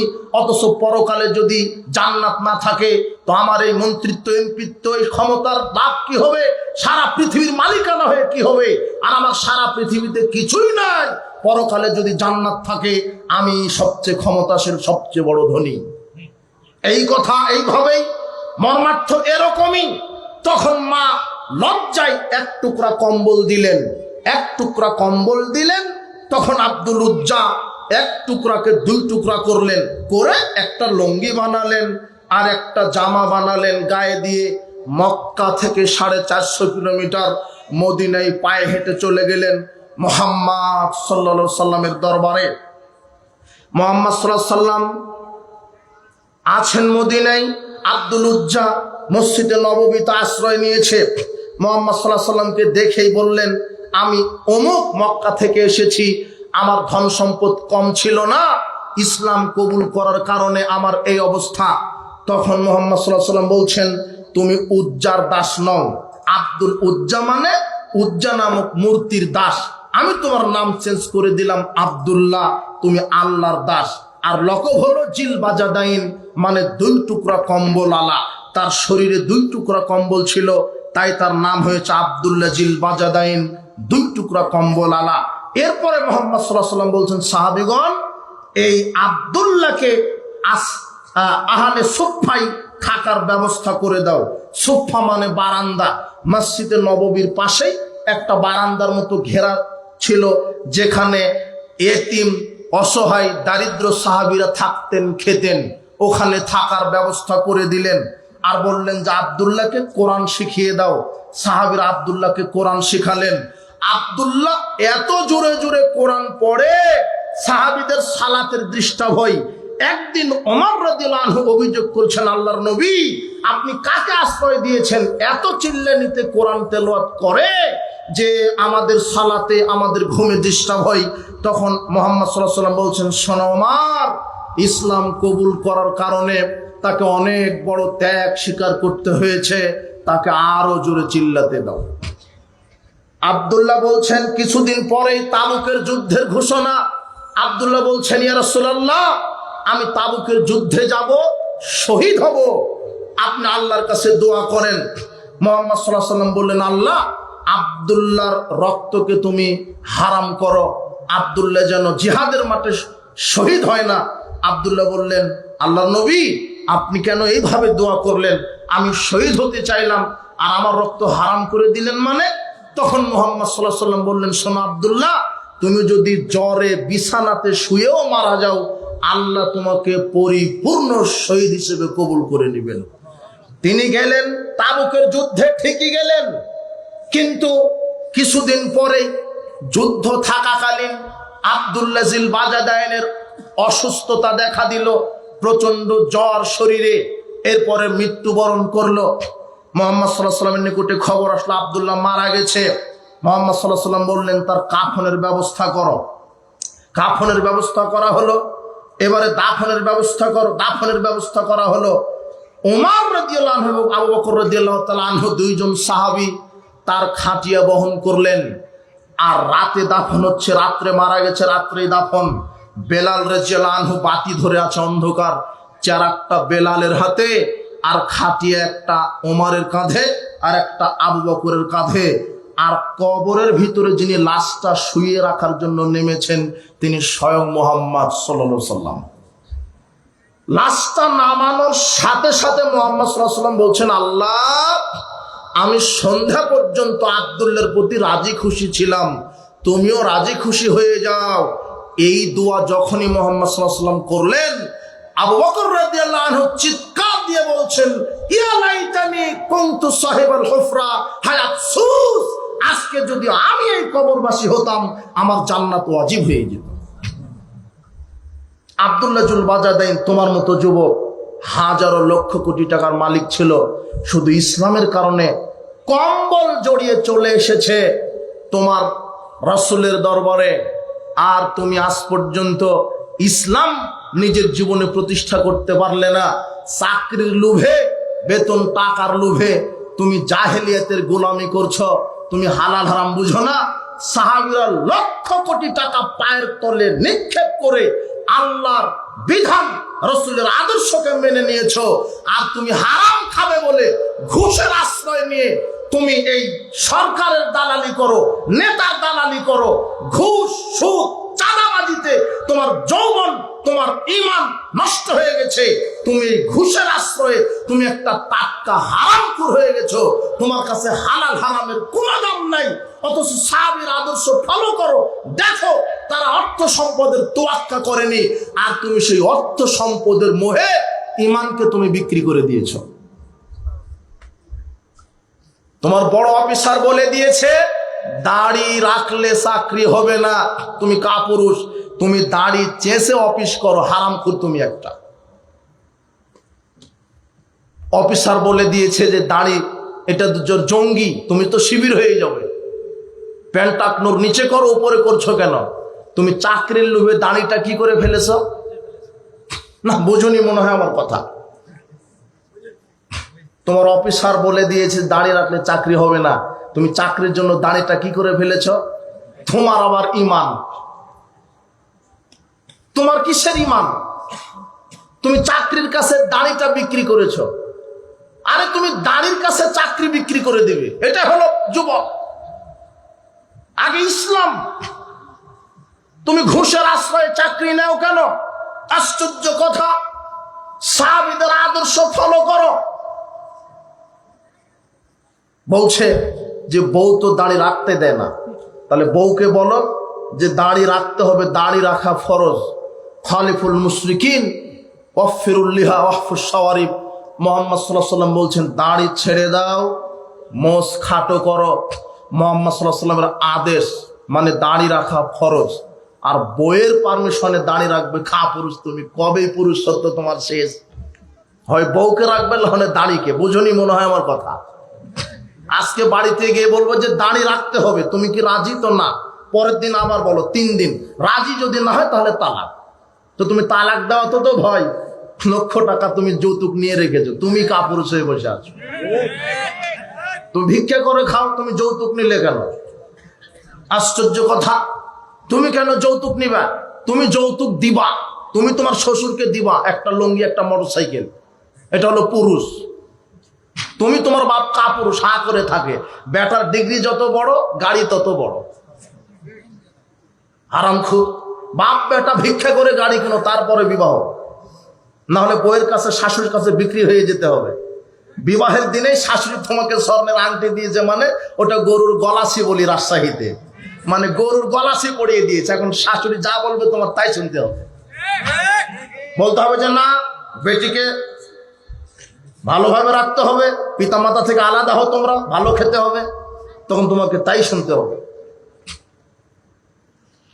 পিতামাতার সাথে দুর্ব্যবহার করবে না বিবাহের পরে, সাবধান। ইব্রাহিম আলাইহিস সালাম বলছেন, তার ছেলে ইসমাইলকে বলছেন, তুমি চৌকাঠ পরিবর্তন করো, তোমার স্ত্রীর সুবিধার মনে হয়নি। ইসমাইল আলাইহিস সালাম বুঝতে পেরে বলছেন যে আমার বাপ তোমাকে তালাক দিতে বলেছে, তাহলে তোমার বইয়ের অবস্থা কি বলো এখন। আশ্চর্য কথা। আদর্শ ফিরে নিয়ে আসো, শরীরে রক্ত নিয়ে আসো, সাহাবীদের আদর্শে নিজের জীবনকে আদর্শবান করো, আল্লাহ তোমাকে কবুল করুন, আমিন। বলছিলাম উপস্থিত যুব সমাজ, সাহাবীদের দৃষ্টান্ত আব্দুল্লাহ জুল বাজাদাইন এইভাবে, মুসাব বিন উমাইর, মুসাব বিন সাদ এইভাবে তাদের জীবনকে ইসলামের জন্য ব্যয় করেছে। তুমি শুনবে, আর একটা শোনো হৃদয় বিদারক ঘটনা। তুমি সালমান ফার্সির ইতিহাস জানো কিনা? সালমান ফার্সি পারস্যের লোক, শুধু ইসলামের জন্য নিজের পরিবারকে ছেড়ে চলে এসেছে মদিনায়। এত হৃদয় বিদারক ঘটনা। তার বাপ ধর্মযাজক, অগ্নি উপাসক, তো অগ্নি পূজা করে। একদিন সালমান ফার্সির বাপ সালমান ফার্সিকে বলছে, বেটা আমি অমুক শহরে বাড়ি বানাচ্ছি, অমুক শহরে একটা বাংলো বানাচ্ছি, তুমি এই বাড়িটা তদারকি করো, দেখে আসো তো, যাও। তো সালমান ফার্সি তার বাপের কথা মতো বাড়ি দেখতে গেছে। এটা খামার, একটা তার বাপের যে ইন্ডাস্ট্রি পরিকল্পনা সেটা দেখতে গেছে। তো দেখতে যেতে রাস্তাতেই দেখে একটা পাদ্রী, ঈসা আলাইহিস সালামের ধর্মের অনুসারী পাদ্রী, বড় আলেম, গির্জার ভিতরে সালাত আদায় করছে। সুন্দর করে এভাবে তাকবীর দিচ্ছে, রুকু করছে, সেজদা করছে। সালমান ফার্সি দেখে বলছে, আরে এটা তো আমার ধর্মের চেয়ে উত্তম। আমরা শুধু আগুন জ্বালাই আর আগুনের সামনে নীরবতা পালন করি, অথচ কি সুন্দর করে রুকু সেজদা করছে। পাদ্রীর কাছে আমি গেলাম, গিয়ে বললাম, পাদ্রী বলছেন, শোনো এটাই সঠিক দিন, একমাত্র সেজদা করতে হবে আল্লাহকে, সালাত আদায় করতে হবে আল্লাহর জন্য। যে ব্যক্তি সালাত আদায় করে না সে মুসলিম হতে পারে না। তখন সালমান ফার্সি বললেন, এটাই তো উত্তম দিন। তখন তিনি তার বাপের কাছে চলে গেলেন, গিয়ে বলছেন, আব্বা আজকে যে দৃশ্যটা দেখে এসেছি এটা আমার কাছে ভালো লেগেছে, তো আমার দিনের চাইতে ওই পাদ্রীর দিন আমার কাছে ভালো মনে হলো। তখন তার বাপ তাকে ছিকল দ্বারা বেঁধে আটকিয়ে দিয়েছে, জানা আমার ছেলে তো পথভ্রষ্ট হয়ে গেল, অন্য ধর্মে চলে যাচ্ছে। তো সালমান ফার্সি খুব বহু কষ্ট করে শিকলটা ছেড়ে তিনি চলে গেছেন ওই পাদ্রীর কাছে। পাদ্রীর কাছে গিয়ে বলছেন, আপনি সঠিক তথ্যটা দেন, এই দিনটা আমি কোথায় গেলে পাবো, সঠিক দিন আমি কোথায় পাবো, অভ্রান্ত সত্যি নেতা কোথায় পাবো। তখন পাদ্রী বলছে, আমার জানা মতে এই এলাকায় আর বড় আলেম নেই, তবে সিরিয়াতে তোমাকে যেতে হবে। সিরিয়াতে একটা বড় পাদ্রী আছে, তার কাছে গেলে তুমি হকের দাওয়াত পাবে। সালমান ফার্সি ওই পাদ্রীর কথা মতো সিরিয়ায় চলে গেছে। সিরিয়ায় গিয়ে দেখে, হ্যাঁ ওখানেও একটা গির্জায় একটা পাদ্রী আছে। তো পাদ্রীর সহবতে থেকে কিছু দিন টিন শিখেছে, ওখানেই থাকে, ওখানেই খায়। থাকতে থাকতে পাদ্রীটা মৃত্যুবরণ করেছে। মৃত্যুবরণ করার পূর্বে সালমান ফার্সিকে ওই পাদ্রী বলেছিলেন যে, আমি তো আমার জীবন তো শেষ, আমার এই এলাকায় এরকম আর আলেম নেই, তো আমার মতো তুমি পাবে, 70 দিনের আশায় তুমি যাও, এখন তুমি মুসেল নগরীতে যাও। মুসেল নগরীতে গেলে সেখানে সঠিক দিনের সন্ধান তুমি পেতে পারো। সালমান ফার্সি ওই পাদ্রীর কথা মতো মুসেলে চলে এসেছে। মুসেলে এসে দেখে, হ্যাঁ সেখানে একটা পাদ্রী। তো পাদ্রীটা খুব বৃদ্ধ, পাদ্রীর খেদমত করে দিন ধর্ম শিখে। একদিন পাদ্রী মৃত্যু শয্যায় চলে এসেছে।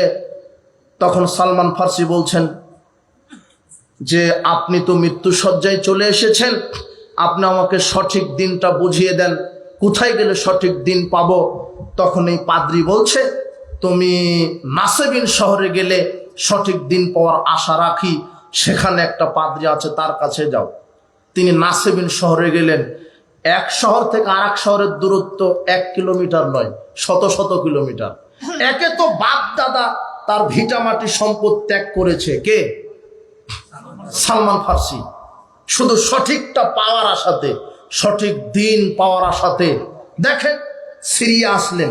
সিরিয়া থেকে মুসেল, মুসেল থেকে নাসেবিন। নাসেবিন শহরে যখন এসেছে তখন নাসেবিনের পাদ্রী বলছে, তুমি আমনুরিয়াতে যাও, আমনুরিয়াতে গেলে সঠিক দিনের সন্ধান পেতে পারো। ওখান থেকে চলে এসেছে আমনুরিয়াতে। আমনুরিয়াতে যখন এসেছে, এই পাদ্রীও কিছুদিন পর মারা গেছে। তবে এখানে কিছু বেশি দিন অবস্থান করেছিলেন। সালমান ফার্সি এখানে সাংসারিক জীবন শুরু করেছিলেন। গরু ছাগল প্রতিপালন করে অনেক গরু ছাগল টাকা পয়সা হয়েছিল। তো হঠাৎ আমনুরিয়া শহরে বনু কালব গোত্রের লোক, যেটা আরবের একটি শাখা বনু কালব, এই গোত্রের লোকেরা ব্যবসার জন্য আমনুরিয়াতে এসেছিলেন। তবে বনু কালব গোত্রের লোক যখন এখানে এসেছেন, ওই যে মুসেলের যেই পাদ্রী, সে বলেছিল যে তুমি এই আমনুরিয়াতে গেলে সঠিক দিন পাবে। আর আমনুরিয়াতে যখন এসেছেন তখন এখানে আরবেরই একটা শাখা বনু কালব গোত্রের কিছু লোক ব্যবসার জন্য এসেছে। তো আমনুরিয়ার পাদ্রী বলেছেন, শোনো, শেষ জামানা চলে এসেছে, এখন একজন সত্য নবীর আবির্ভাব ঘটবে। আর সেই নবী যেই ভূখণ্ডে থাকবে, তখন তো বাংলাদেশ, পাকিস্তান, শ্রীলঙ্কা এগুলি দেশ ছিল না, বিভিন্ন ভূখণ্ডের নাম ছিল শুধুমাত্র। তখন ওই পাদ্রী বলছে, শোনো, শেষ নবী যেখানে আগমন ঘটবে সেই ভূখণ্ডটা হবে পাথর আর বালিতে পরিপূর্ণ, আর খেজুর বাগান বেশি বেশি থাকবে। এটা দেখেই তুমি চিনে নিবে যে এটা হলো সেই নবীর দেশ। আর ওই নবীকে তুমি পাবে, আমি দুইটা নিদর্শন বলে দিচ্ছি। এক, তুমি সত্য নবীর সন্ধান পাবে, তুমি বুঝতে পারবে যিনি নবী হবেন শেষ জামানার, তিনি সাদগা খাবেন না, তিনি খাবেন হাদিয়ে। দুই, তার দুই কাঁধের মাঝখানে এখানে থাকবে মোহরে নবুয়াত। এই দুইটা যদি তুমি বুঝতে পারবে সেটাই হলো শেষ নবী, অভ্রান্ত সত্য নবী। এই কথা, এই নসিয়া শোনে, এই নসিয়া বলে পাদ্রীটা মারা যান। কিছুদিন পরে বনু কালব গোত্রের লোক আসে, তিনি বুঝতে পারেন এরাই হলো সেই লোক। তখন সালমান ফার্সি বলছেন, শোনেন, আপনারা কষ্ট করে আমাকে ওই মরুভূমি বালুকাময় পাথরময় খেজুর গাছের দেশে আমাকে একটু পাঠিয়ে দেন, ওখানে গেলে আমি সত্য দিন পাওয়ার আশা রাখি। তো বনু কালব গোত্রের লোক বলছে, আমরা তো বিনা শর্তে রাজি হব না, আমি তোমাকে পাঠিয়ে দিব আমরা। তো সালমান ফার্সি বলছেন, ঠিক আছে, শর্ত কি লাগবে? আমার জীবনের যত উপার্জন, এই যে দেখছো না শত শত ছাগল, হাজার হাজার ছাগল গরু, এগুলি সব আমার সম্পদ, আমি সব তোমাদেরকে দিয়ে দিলাম, তবু আমি নবীর কাছে যেতে চাই। সব দিয়ে দিলেন, সব দিয়ে দিয়েছেন। এখন বনু কালব গোত্রের লোক তাকে নিয়ে আসছে, কিন্তু এরা খেয়ানত করেছে। কিছু দূর আসতেই কারনুল ওয়াদিল কোরা নামক জায়গাতে একে এক ইহুদির কাছে বিক্রি করে দিয়েছে। কাকে? সালমান ফার্সিকে বিক্রি করে দিয়েছে বনু কালব গোত্রের লোকেরা। ওখান থেকেও টাকা খেয়েছে, আর এর কাছে তো খেয়েছে। চিটার বাটপাড়ি ওই কিয়ামত পৃথিবী সৃষ্টির দিন থেকে আজ পর্যন্ত আছে। এখন যেমন চিটার বাটপাড় সমাজে নেই, মেম্বার চেয়ারম্যানের কাছে গেলে টাকা, তোমার অফিস আদালতে গেলে টাকা লাগে, চিটার বাটপাড় সব জায়গাতে। আপনাকে কে বলেছে জুতা চুর চুর? ওই টিউবওয়েল, মসজিদের টিউবওয়েল চুর চুর, আপনার মসজিদের মাইক চুর চুর, গোয়াল ঘর থেকে গরু চুর, ওটা চুর। ওগুলো চুর নয়, ওটা ছোট চুর, পেটের দায়ে এরা চুরি করে। এদেরকে ধরবেন, ধরে উত্তম মাধ্যম দিয়ে আরো 1000-10 টাকা দিয়ে বলবেন, চুর, বাদাম বিক্রি করে খাওয়ার যেন চুরি করিস না। এরা ছোট চুর, কিন্তু বড় চুর তো আপনি টের পান না। ওই যে মেম্বার, ওই যে চেয়ারম্যান, ওই যে এমপি, ওই যে income tax office, passport office, visa office, secretariat, সচিবালয়ে বসে আছে, এই হারামখোরেরা কলমের খোঁচা দিয়ে বাংলাদেশের সাধারণ মানুষের টাকা চুরি করছে। এরাই হলো বড় বড় দুর্নীতিবাজার চুরেরা। কথা বুঝেছেন? এক একটা চোর আছে, সব জায়গাতে আছে। সেক্রেটারিয়েতে বসে আছে শয়তানটা ওখানে বসে আছে, ভূমি অফিসে বসে আছে। তোমার বাপ আর তোমার চাচা 1 শতক জমি নিয়ে দ্বন্দ্ব। তোমার চাচা বৃদ্ধ হয়ে মারা গেছে, তোমার চাচা তো ভাই বড় হয়ে গেছে, তবু 1 শতক জমির দ্বন্দ্ব মিটাতে পারে না তোমার এদেশের আইন। এই টাকা, এই ফাইল, এই চেয়ারে যায় না টাকা ছাড়া। সব চুর বাটপার সব জায়গাতে আছে, তুমি সাবধান হও। 1 টাকা অন্যায় ভাবে যদি দুর্নীতি করো, হজ যাকাত তাহাজ্জুদ দিয়ে জান্নাত হবে না। তো বলছিলাম, ওই যে বনু কালব গোত্রের লোকেরা তাকে বিক্রি করে দিয়েছে ইহুদির কাছে। ওই ইহুদি সালমান ফার্সিকে নিয়ে চলে গেছেন, তার খেজুর বাগানে কর্মচারী হিসেবে নিয়োগ দিয়েছেন। তো কিছুদিন যাওয়ার পরে ওই ইহুদির চাচাতো ভাই ইয়াসরিব থেকে ওয়াদিল কোরায় চলে গেছে, গিয়ে বলছে যে, ভাই, আপনার এই খাদেম আমার পছন্দ হয়েছে, এই যে পারস্যের লোক, আমি একে কিনে নিয়ে আমার কর্মচারী নিয়োগ দিতে চাই। আর তোমাকে আর একটা কথা বলি, আমাদের কুবা নামক জায়গাতে মানুষেরা বলছে যে শেষ নবীর আবির্ভাব ঘটেছে। তখন সালমান ফার্সি চট করে খুশিতে বলছে, আহা, আমি তো এটার জন্য এত আমার জীবনকে বিসর্জন দিয়েছি। তিনি খেজুর গাছ থেকে মাটিতে লাফ দিয়ে ফেলেছেন, শেষ নবীর খবর শুনতে পেয়েছেন, লাফ দিয়ে তখন এই চাচাতো ভাইয়ের সাথে কুবায় গেছেন, গিয়ে মোহাম্মদ সাল্লাল্লাহু আলাইহি ওয়াসাল্লামের সাথে দেখা। এখনো তিনি নিশ্চিত নন। কয়টা নিদর্শনের কথা বলেছে পাদ্রী? দুইটা। সে সাদগা খাবে না, কি খাবে? হাদিয়া, আর মোহরে নবুয়ত থাকবে। এখন তিনি সাদগার খেজুর নিয়ে বলছেন যে এটা হলো সাদগা, আপনি খান। তখন মুহাম্মদ সাল্লাল্লাহু আলাইহি ওয়াসাল্লাম বলছেন, আমি আমার বংশের কেউ সাদগা খায় না। তখন সালমান ফার্সি বলছেন, একটা আলামত মিলে গেল, এখন নবুয়ত দেখতে হবে। কিভাবে দেখা যাবে? কিছুদিন পর একটা আনসার গোত্রের এক ব্যক্তি মারা গেছে, মুহাম্মদ সাল্লাল্লাহু আলাইহি ওয়াসাল্লাম জানাজায় যাচ্ছেন। তো একটা চাদর পরেছিলেন, চাদর, মুহাম্মদ সাল্লাল্লাহু আলাইহি ওয়াসাল্লাম চাদর পরেছিলেন। সালমান ফার্সি ওই টার্গেটে আছে যে চাদরটা কখন পিঠের নিচে নেমে যাবে আর আমি মোহরে নবুয়তটা দেখতে পাবো। মুহাম্মদ সাল্লাল্লাহু আলাইহি ওয়াসাল্লাম এটা বুঝতে পারলেন। তিনি সামনে যেভাবে দেখতে পান, পিছনে সেভাবে দেখতে পান। আপনি সামনে যেভাবে দেখতে পান, মুহাম্মদ সাল্লাল্লাহু আলাইহি ওয়াসাল্লাম পিছনে ওইভাবে দেখতে পান। তো সালমান ফার্সি কেমন কেমন করছে বিষয়টা বুঝতে পেরেছেন। তখন মুহাম্মদ সাল্লাল্লাহু আলাইহি ওয়াসাল্লাম চাদরটা একটু ঢিল দিলেন, মোহরে নবুয়ত প্রকাশ পেল। সালমান ফার্সি নবীকে জড়িয়ে ধরে চুমা খেয়ে বললেন, আশহাদু আল্লা ইলাহা ইল্লাল্লাহ ওয়া আশহাদু আন্না মুহাম্মাদুর রাসূলুল্লাহ, আমি চিনতে পেরেছি আপনি নবী। এ বলে তিনি ইসলাম কবুল করে নিলেন। ও বাপ দাদার ভিটা শেষ, ওখান থেকে সিরিয়া, সিরিয়া থেকে মুসেল, মুসেল থেকে নাসেবিন, নাসেবিন থেকে আমনুরিয়া, এভাবে হাজারো লক্ষ কোটি টাকা বিসর্জন দিয়ে শুধু সত্য খোঁজার জন্য কোথায় এসেছেন? আর তুমি ঘুষের লোভে ঈমান বিক্রি করো। যুবক, প্রত্যেকটা সাহাবীর জীবনী থেকে শিক্ষা আছে, তোমাকে শিক্ষা নিতে হবে। তো সালমান ফার্সি সব ইতিহাস নবীকে বললেন। তখন মুহাম্মদ সাল্লাল্লাহু আলাইহি ওয়াসাল্লাম বললেন, তুমি তো একজনের গোলাম হয়ে আছো, তো তুমি তোমার মনিবের সাথে চুক্তি করো, তোমাকে স্বাধীন হতে হবে। আমি তোমাকে গোলাম হিসেবে থাকতে চাই না। ওই যে ইহুদির খেজুর বাগানে কর্মরত, ও হলো গোলাম হয়ে আছে, তো তোমাকে মুক্ত হতে হবে। তখন সালমান ফার্সি তার মনিবের সাথে চুক্তি করলো। মনিব বলল, হ্যাঁ, আমি তোমাকে স্বাধীন করে দিতে পারি। 300টা খেজুর গাছ আমাকে দিতে হবে আর 40 উকিয়া স্বর্ণ দিতে হবে। সালমান ফার্সি মুহাম্মদ সাল্লাল্লাহু আলাইহি ওয়াসাল্লামকে বললেন, ইয়া রাসূলুল্লাহ, আমার মনিব আমাকে এই শর্ত দিয়েছে, 300টা খেজুর গাছ রোপণ করে দিতে হবে আর 40 উকিয়া স্বর্ণ দিতে হবে। তখন মুহাম্মদ সাল্লাল্লাহু আলাইহি ওয়াসাল্লাম বললেন, এই সাহাবীগণ, কেউ 10টা, 5টা, 7টা, 20টা করে দাও, সহযোগিতা করো।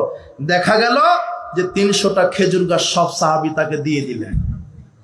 আর মুহাম্মদ সাল্লাল্লাহু আলাইহি ওয়াসাল্লামের নিকটে যুদ্ধের একটা গনিমত এসেছিল, একটা ডিমের মতো স্বর্ণ, ডিমের মতো স্বর্ণ ওজন করে দেখা গেল 40 উকিয়া।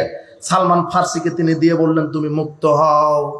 সালমান ফার্সি মুক্ত হয়ে গেলেন। এই হলো সালমান ফার্সি, যিনি পারস্যের ইরাকের লোক, হাজারো লক্ষ কোটি কিলোমিটার, হাজারো কিলোমিটার পাড়ি দিয়ে তার পরিবার, পিতা মাতা, সম্পদ ত্যাগ করে ঈমান, আমল, ইসলামকে গ্রহণ করেছেন। যুবক, তোমাকে এইভাবে ত্যাগী হতে হবে, না হলে সমাজ তুমি সংস্কার করতে পারবে না। তুমি বইয়ের মহব্বতে দাড়ি ছাড়তে পারো না, তোমার আবার ঈমান।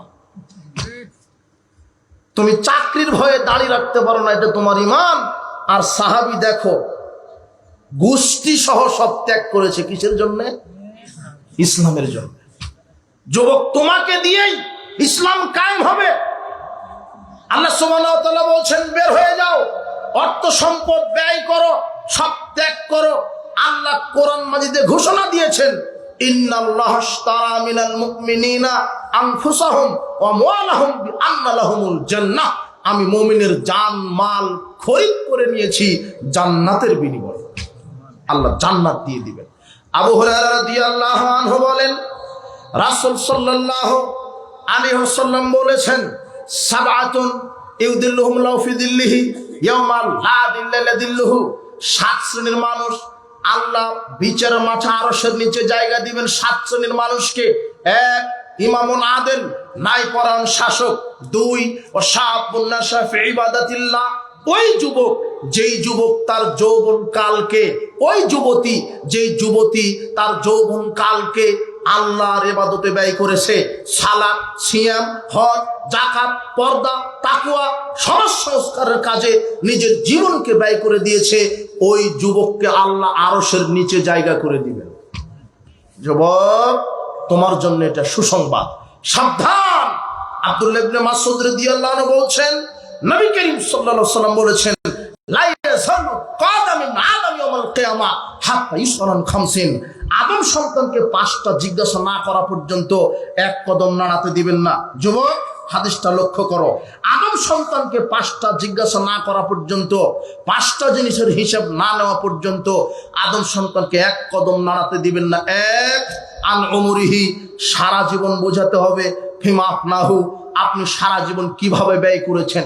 দাঙ্গাবাজি করে, হাঙ্গাবাজি করে, জুয়া খেলে, ঘুষ খেয়ে, সুদ খেয়ে, আপনার লুচ্চামি করে, জেনা করে, না কি করে ব্যয় করেছেন, নাকি সালাত, সিয়াম, হজ, যাকাত করে, নাকি ইসলামের পথে আপনাকে সারা জীবন ব্যয় করতে হবে।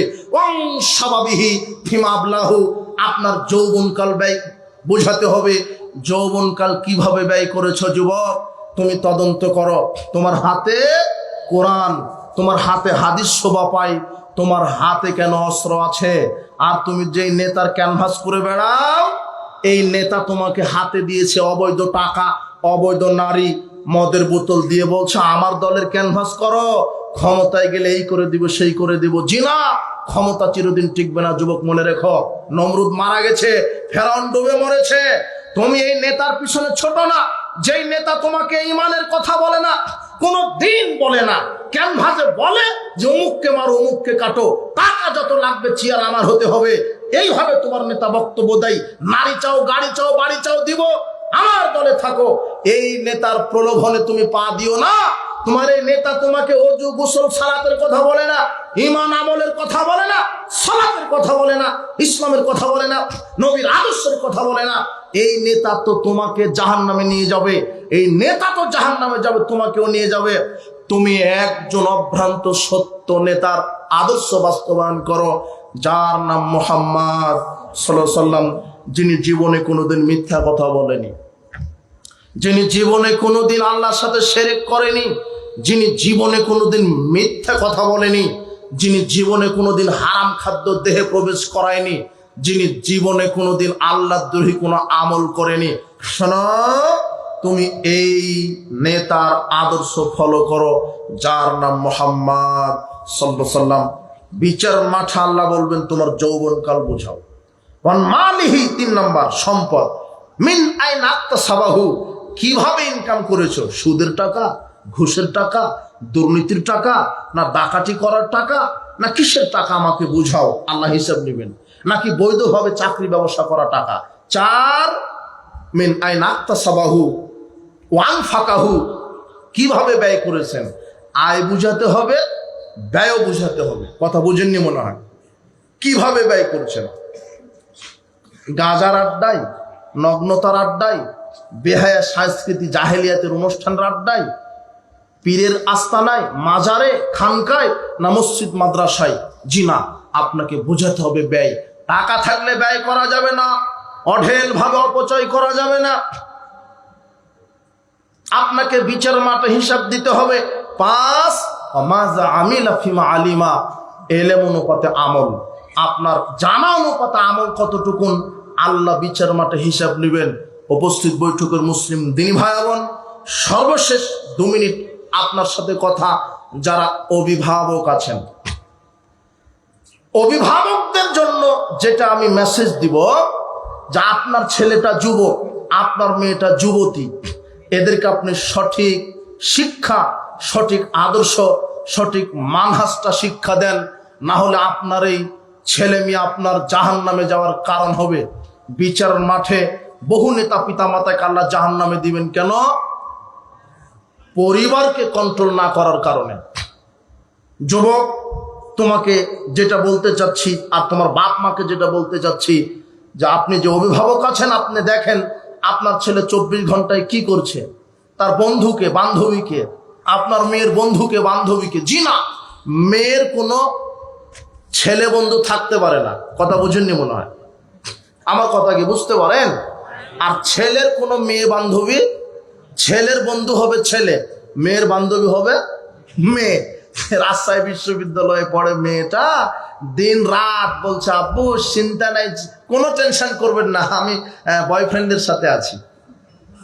বয়ফ্রেন্ডের সাথে থাকতে থাকতে কোর্ট ম্যারেজ করে বিবাহ করেছে, পালিয়ে গিয়ে বিবাহ করেছে। তখন মেয়ের বাপ বলছে সর্বনাশ, কি করলাম, তোকে ত্যায্য পুত্র করলাম, এখন ত্যায্য পুত্র করে কি হবে, আপনি তো ছেড়ে দিয়েছেন, আপনি তো সঠিকটা নির্দেশ দেননি। মেয়েটা বের হয়ে গিয়ে বিয়ে হচ্ছে। যুবতী মেয়ে শোনো, সাবধান হও, আল্লাহর নবী বলছেন আইয়ুমা ইমরাতিন নাখাত বিগাইরি ওয়ালিহা, কোন নারী যদি তার পিতার অনুমতি ছাড়া বিবাহ করে ফানিকাহুহা বাতিল বাতিল বাতিল, তার বিবাহ বাতিল। তুমি তোমার পিতার অনুমতি ছাড়া বিবাহ, অভিভাবক আপনার মেয়েটা পালিয়ে বিবাহ করেছে, অমুক ছেলের হাত ধরে পালিয়ে বিবাহ করেছে, বিবাহ হয়নি, 5টা সন্তানের মাও যদি হয়, সব জেনার সন্তান। কিসের সন্তান? বিবাহ হয় না, আপনার মেয়ের বিবাহ জেনা হচ্ছে, জেনা। সাবধান। মেয়েকে কিভাবে চালাচ্ছেন তদন্ত করেন, ছেলেকে কিভাবে চালাচ্ছেন জিনা, ছেলেকে আদর্শ শিক্ষা দেন। হে যুব সমাজ, তোমাদের প্রতি উদারত আহ্বান থাকলো। আর একটা, যেভাবে নগ্নতার পিছনে ঘুরো না, জেনা ব্যভিচার, গান বাজনা, মাদকতা, এগুলি জাহেলিয়াত, মান দাবি দাওয়াল জাহেলিয়া ফালাইসা মিন্না। আল্লাহর নবী বলছেন, যে ব্যক্তি জাহেলিয়াতের পথে চলে সে আমার উম্মত না, যে জাহেলিয়াতের পথে চলবে সে জাহান্নামের খড়ি হবে। শোনো, যে জাহেলিয়াতের পথে চলবে সে জাহান্নামের খড়ি হবে। সর্বশেষ মেসেজ, বন্ধু নির্বাচনে সতর্ক হও, বন্ধু নির্বাচনে সতর্ক হও। আবু হুরায়রা রাদিয়াল্লাহু আনহু বলছেন, রাসূল সাল্লাল্লাহু আলাইহি ওয়াসাল্লাম বলেছেন, কি বলেছেন? আর রাজুলু আলা দীনি খালিলি, মানুষ তার বন্ধুর প্রভাবে প্রভাবিত হয়, মানুষ তার বন্ধুর প্রভাবে প্রভাবিত হয়। বন্ধু যেমন হয় সে তেমন হয়, বন্ধু যেমন হয় সে তেমন হয়। বন্ধু যদি নামাজি হয় সেও কি হয়? বন্ধু যদি মদখোর গাঁজাখোর হয় সেও কি হয়? ফালিয়ানজুর আহাদুকুম মা ইউখালিল। আল্লাহর নবী বলছেন, তোমরা দেখো যে কাকে বন্ধু নির্বাচন করছো। তিনি বলছেন, লা তুসাহিবিল্লা মুমিনান, মুমিন ছাড়া কাউকে বন্ধু নির্বাচন করো না, মুমিন ছাড়া কাউকে বন্ধু নির্বাচন করো না। আবু মালিক আল আশআরী রাদিয়াল্লাহু আনহু বলেন, রাসূল সাল্লাল্লাহু আলাইহি ওয়াসাল্লাম বলেছেন, মাসালুল জালিসিস সালেহ ওয়া সাওকা হামিলিল মিসক নাফিকিল কির। ভালো বন্ধু আর খারাপ বন্ধুর উদাহরণ হলো, ভালো বন্ধুর উদাহরণ আতর বিক্রেতার মতো, খারাপ বন্ধুর উদাহরণ কামারের হাপড়ালার মতো। হামিলুল মিসক ইম্মা ইহুদিয়া, আতর বিক্রেতার উদাহরণ মানে আপনি আতর বিক্রেতার কাছে বসেছেন, আতর বিক্রেতা এমনিতে আপনাকে আতর দিতে পারে। ইম্মাং তাবতা মিনহু, যদি না দেয় আপনি কিনে নেবেন। ইম্মাং তাজিদা মিনহু রিহান তাইয়্যিবা, যদি এমনিতেও না দেয়, যদি পকেটে টাকাও না থাকে, যখন আতর বিক্রেতা আর একজনকে আতর দিতে লাগবে, ওই ডিব্বাটা খোলার সাথে সাথে সুগন্ধি নাকে আসবে, ক্রেতা বিক্রেতা কেউ ঠেকাতে পারবে না, সুগন্ধি আসবেই। ওয়ানাফিকুল কির আইহুরিকা সিয়াবা, আর কামারের হাঁপড়ালার মতো খারাপ বন্ধু মানে কামারের হাঁপড়ের নিকটে বসে থাকলে আপনার আগুন এসে কাপড় পুড়িয়ে দিবে। ওয়াইম্মাং তাজিদা মিনহু রিহান খাবিসা, অন্তত ধোঁয়া লাগবেই। সঙ্গ দোষে লোহা ভাসে, এই হাদিসের সারাংশ। মানে ভালো বন্ধুর সাথে থাকলে ভালো, খারাপ বন্ধুর সাথে আপনার ছেলে ঘুরলে খারাপ। লোহাটা পানিতে ফেলে দেন, ডুবে যাবে, কাঠের সাথে লাগিয়ে ফেলে দেন, কাঠ তো ভাসবে ভাসবে, লোহাকেও ভাসাবে। আপনার ছেলেটা ভালোই কিন্তু মদখোরের সাথে ঘুরে, আপনার মেয়েটা ভালোই কিন্তু বেপর্দা নারীর সাথে ঘুরে, বেনামাজির সাথে ঘুরে, তাহলে আপনার ছেলেও বেনামাজি হয়ে যাবে। আপনার মেয়েটা লুচ্চা বান্ধবীর সাথে ঘুরে, ও লুচ্চাপনা করা শিখবে, এটাই ঠিক। এই কথা মুহাম্মদ সাল্লাল্লাহু আলাইহি ওয়াসাল্লাম হাদিসের ভাবার্থে বোঝা যায়। এটা বলছেন, হে যুবক, মুমিন ছাড়া কাউকে বন্ধু নির্বাচন করো না, মুমিন ছাড়া কাউকে বন্ধু নির্বাচন করো না। দেখো মুমিন বন্ধুকে আল্লাহ কি ক্ষমতা দিবেন, পাওয়া কি ক্ষমতা দিবেন, একটু 1 মিনিট। আল আখিল্লাউ ইয়াউমা ইযিন বা'দুহুম লিবা'দিন আদুওয়ান ইল্লাল মুত্তাকিন। বিচারের মাঠে এক বন্ধু আর এক বন্ধুর শত্রু হবে, তবে মুত্তাকি বন্ধু শত্রু হবে না। কে মুত্তাকি বন্ধু? যেই বন্ধুর সাথে তুমি দুনিয়াতে চলেছিলে, একসাথে সালাত সিয়াম আদায় করেছো, একসাথে তাফসীর শুনতে গেছো, একসাথে ইসলামের কাজ করো, এই বন্ধুর সাথে তুমি থাকো। যদিও তোমার পাপের কারণে যদিও জাহান্নাম ঘোষণা হয়ে যায়, ফেরেশতারা তোমাকে জাহান্নামে নিয়ে যাচ্ছে, এমন সময়তে তোমার মুমিন বন্ধু, ওই যে তুমি যে মুমিন বন্ধুর সাথে দুনিয়াতে সময় দিয়েছো, একসাথে সালাত সেম আদায় করেছো, এই মুমিন বন্ধু তখন আল্লাহকে বলবে, আল্লাহ ওই যে আমার বন্ধু ফেরেশতারা জাহান্নামের দিকে নিয়ে যাচ্ছে, একসাথে সালাত আদায় করেছি, একসাথে রমাদান কাটিয়েছি, একসাথে হজে গেছি, একসাথে আমরা কোরআন হাদিসের বক্তব্য শুনেছি, আজকে আমার বন্ধু তার কোনো অপরাধে জাহান্নামে নিয়ে যাওয়া হচ্ছে, আল্লাহ আমি আমার বন্ধুকে নিয়ে জান্নাতে যেতে চাই। তখন আল্লাহ বলবেন, ঠিক আছে তোমার বন্ধুকে নিয়ে জান্নাতে ঢুকো। এই হলো মুমিন বন্ধু। বিশ্বাস করো যে গাঁজা ইয়াবা খায়, তাস ছক্কা লুডু জুয়া খেলে, এর সাথে ঘুরো না, এ দুনিয়াতেই তোমার শত্রু হবে। দুই বন্ধু একসাথে জুয়া খেলছো, ও হেরে গেছে তুমি জিতেছো, ও তোমাকে ছুরি মেরে দিবে। একসাথেই গাঁজা খেতে বসেছো, নেশাগ্রস্ত, ও তোমাকে ছুরি মেরে দিবে, টাকাতে কম বেশি হলেই, ও তোমার শত্রু। বিড়ি সিগারেট জর্দাগুল হারাম, জীবনে মুখে দিও না, এগুলি খাবি, সেগুলি অপবিত্র খাবার, যেগুলি কুকুর শিগালে খায় না। আশ্চর্য খাদ্য বিড়ি সিগারেট জর্দাগুল, যেগুলি মানুষ ছাড়া পৃথিবীতে দ্বিতীয় কোনো প্রাণী খায় না। দেখো তুমি একটা কুকুরকে দাও সিগারেট, ও মুখে দিবে না, পেশাব করে দিবে, তাও মুখে দিবে না। যেটা তুমি খাও, তোমার বাপ খায়, তোমার হুজুরও খায়, জর্দা খায় আর বলে মাকরু, যেটা কুকুর শিগালে খায় না। যার মুখের গন্ধ আপনি টিকতে পারবেন না, ওর মুখের গন্ধ ওর গ্রামের টয়লেটের গন্ধের চাইতে দুর্গন্ধ বেশি। এই হারামখুর, এত হারামখুরের হারামখুর, বিড়ি সিগারেট জর্দাগুলি, এগুলি হারাম, এগুলি থেকে তুমি ত্যাগ করো। জুয়া খেলো না, ক্যারাম ছক্কা লুডু ক্রিকেট ফুটবল ভলিবল, টাকার হার জিত থাকলেই জুয়া। আর এখন প্রায় বুড়া বুড়ি যুবক যুবতী যারা আছে, তারা সবাই মোবাইলে গেমস খেলাতে আসক্ত। গরু বিক্রি করে ফেলছে, জমি বিক্রি করে ফেলছে, জুয়াতে টাকা ইনভেস্ট করছে লক্ষ লক্ষ, শেষ পর্যন্ত স্ত্রীর যেগুলি গহনা সেগুলো বিক্রি করে। আরে গহনা তো বিক্রি করে করে করে স্ত্রীকেও ভাড়া দিয়ে জুয়া খেলে। আশ্চর্য, কাপুরুষ হারামখোর। মোবাইলেও যে কি কি জুয়া খেলছে এখন টাকা দিয়ে, সবাই আসক্ত। জিনা, এগুলো হলো শয়তানের ফাঁদ। আল্লাহ বলছেন, ইয়া আইয়ুহাল্লাযীনা আমানু ইন্নামাল খামরু ওয়াল মাইসিরু ওয়াল আনসাবু ওয়াল আজলামু রিজসুম মিন আমালিশ শাইতান। নিশ্চয় মদ, জুয়া, লটারি, মূর্তি পূজা আমি হারাম করে দিলাম, নিষেধ। জুয়া হারাম। মান লাবা বিনারদি শির, আল্লাহ নবী বলছেন যে জুয়া খেলে, মোবাইল হোক, ছক্কা লুডু ক্যারাম যেই হোক, তাস হোক, যেই হোক, ফ্রি ফায়ার পাবজি, আরো কত কি মোবাইলে খেলছে, জুয়া, এটা জুয়া। আল্লাহ নবী বলছেন যে ব্যক্তি জুয়া খেললো, সে যেন তার হাতকে ফাকান্নামা সাবাগা ইয়াদাহুল হামাল খিনজি ও দামিহি, শূকরের রক্তে এবং মাংসে তার হাতকে ডুবিয়ে দিল। ইয়াসাল্লাহ রাসূলুহু, যে ব্যক্তি জুয়া খেলে সে আল্লাহ এবং তার রাসূলের নাফরমানি করে। আর আল্লাহ কোরআন মাজিদে বলছেন যে আল্লাহ এবং তার রাসূলের নাফরমানি করবে, ওয়াতাআদ্দা হুদুদাহু, সে আল্লাহর সীমারেখার বাইরে চলে গেল। ইয়াদখিলু নারান, সে জাহান্নামে প্রবেশ করবে। খালিদান ফিহা, সেখানে সে চিরস্থায়ী থাকবে, যুগ যুগ ধরে সেখানে থাকবে। তার জন্য অবমাননাকর শাস্তি। জুয়া খেলার পরিণাম জাহান্নাম, লটারিতে অংশগ্রহণ করার পরিণাম জাহান্নাম। লটারি লটারি লটারি, 10 টাকাতে যদি লেগে যায় গাড়ি বাড়ি, তুমি এই ফাঁদে পা দিয়েছো। জিনা, লটারিতে অংশগ্রহণ করা হারাম, ওটা জাহান্নামের টিকিট কাটলেন, জাহান্নাম। লটারিতে অংশগ্রহণ করা হারাম, জুয়া খেলা হারাম, মদ পান করা হারাম।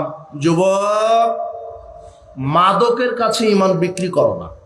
যে ইমান তোমার সিগারেটের আগুন নিভাতে পারছে না, বিশ্বাস করো সেই ইমান কখনো জাহান্নামের আগুন নিভাতে পারবে না। বিশ্বাস করো, যে ইমান তোমাকে আজানের পরে মসজিদে নিয়ে যেতে পারে না, সেই ইমান তোমাকে জান্নাতে নিয়ে যেতে পারে না।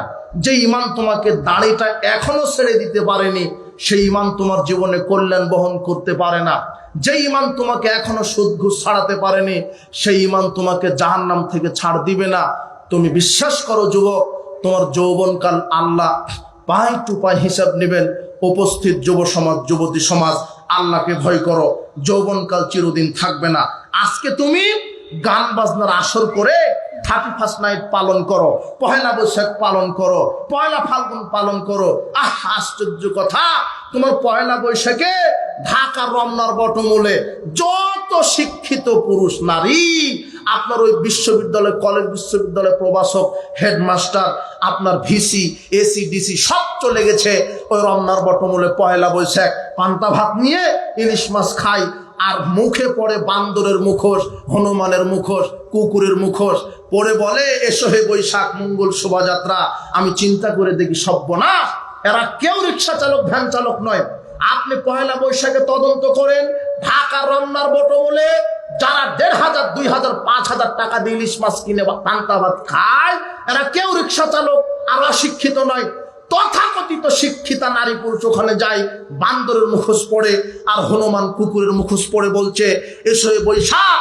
আমি চিন্তা করলাম সর্বনাশ, এরা বছরের প্রথম দিন বান্দরের মুখোশ পড়ে, মানে এরা আল্লাহর কাছে বলতেছে আল্লাহ আমাদের এই নতুন বছর তুমি আমাদেরকে বান্দর হয়ে জীবিকা নির্বাহ করার তৌফিক দান করো।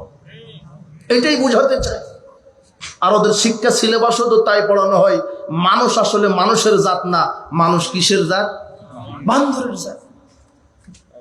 আশ্চর্য কথা, তুমি 31st নাইট, পয়লা বৈশাখ, পয়লা ফাল্গুন, এগুলি ইহুদি বিজাতি হিন্দুদের কৃষ্টি কালচার। আল্লাহর নবী বলছেন আমার উম্মত বিজাতিদের সাথে মিশে যাবে, তারা জাহান্নামে যাবে। সাবধান, তুমি এগুলি 31st নাইট গান বাজনা এগুলি ত্যাগ করো। তুমি গান বাজিয়ে মাটি কাঁপিয়ে দাও, তাই না? তুমি কত পাড়া প্রতিবেশীর ঘুম হারাম করছো, তাই না? তুমি গান বাজিয়ে বাজিয়ে মাটিটা কাঁপিয়ে দিচ্ছ। যুবক, মৃত্যুবরণ করে দেখো কবর তোমাকে কিভাবে কাঁপায়, কবর কিভাবে কাঁপায় তুমি ভালোভাবে টের পাবা। গান বাজনা হারাম। মুহাম্মদ সাল্লাল্লাহু আলাইহি ওয়াসাল্লাম 2 কানে আঙুল ঢুকিয়ে দিয়েছেন গান শুনলে, আর তুমি সেই গান শোনার জন্য কানে ইয়ারফোন ঢুকে দাও, তোমার আবার ঈমান। রাস্তাঘাটে বাদ্যযন্ত্র শুনে মুহাম্মদ সাল্লাল্লাহু আলাইহি ওয়াসাল্লাম কানে কি দিয়েছেন? আঙুল। কেন? যাতে শুনতে না পায়। আর তুমি তোমার বাপ, তোমার মা, তোমার বোন যেন শুনতে পাও, সেজন্য কি ঢুকিয়ে দাও। এই ঈমান দিয়ে জান্নাত হবে না। বিবাহের অনুষ্ঠানে গান বাজনা বাজবে মানে? আপনি বিবাহ পড়িয়েছেন, আমাকে সেই টাঙ্গাইল থেকে নিয়ে এসে বলছেন মৌলানা সাহেব বিবাহ পড়িয়ে দেন।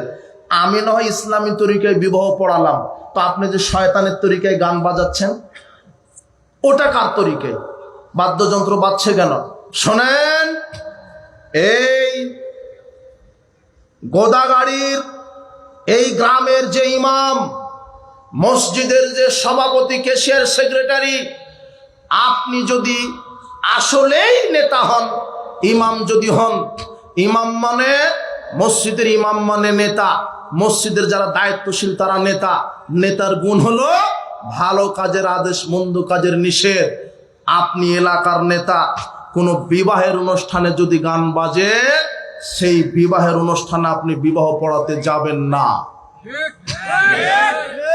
আর আপনি মসজিদের সভাপতি, সেক্রেটারি, ক্যাশিয়ার, এই 3 জন আর মসজিদের ইমাম 4 জন বিবাহের অনুষ্ঠানে গিয়ে যদি গান বাজে, প্রথম কথা হবে যে গান বাজানো জাহেলিয়াত, পাপের কাজ বন্ধ করেন। যদি বন্ধ না করে তাহলে লাঠি মেরে রাজশাহী পদ্মা নদীতে ফেলে দিবেন। এর নাম ইমাম, এর নাম ক্ষমতা।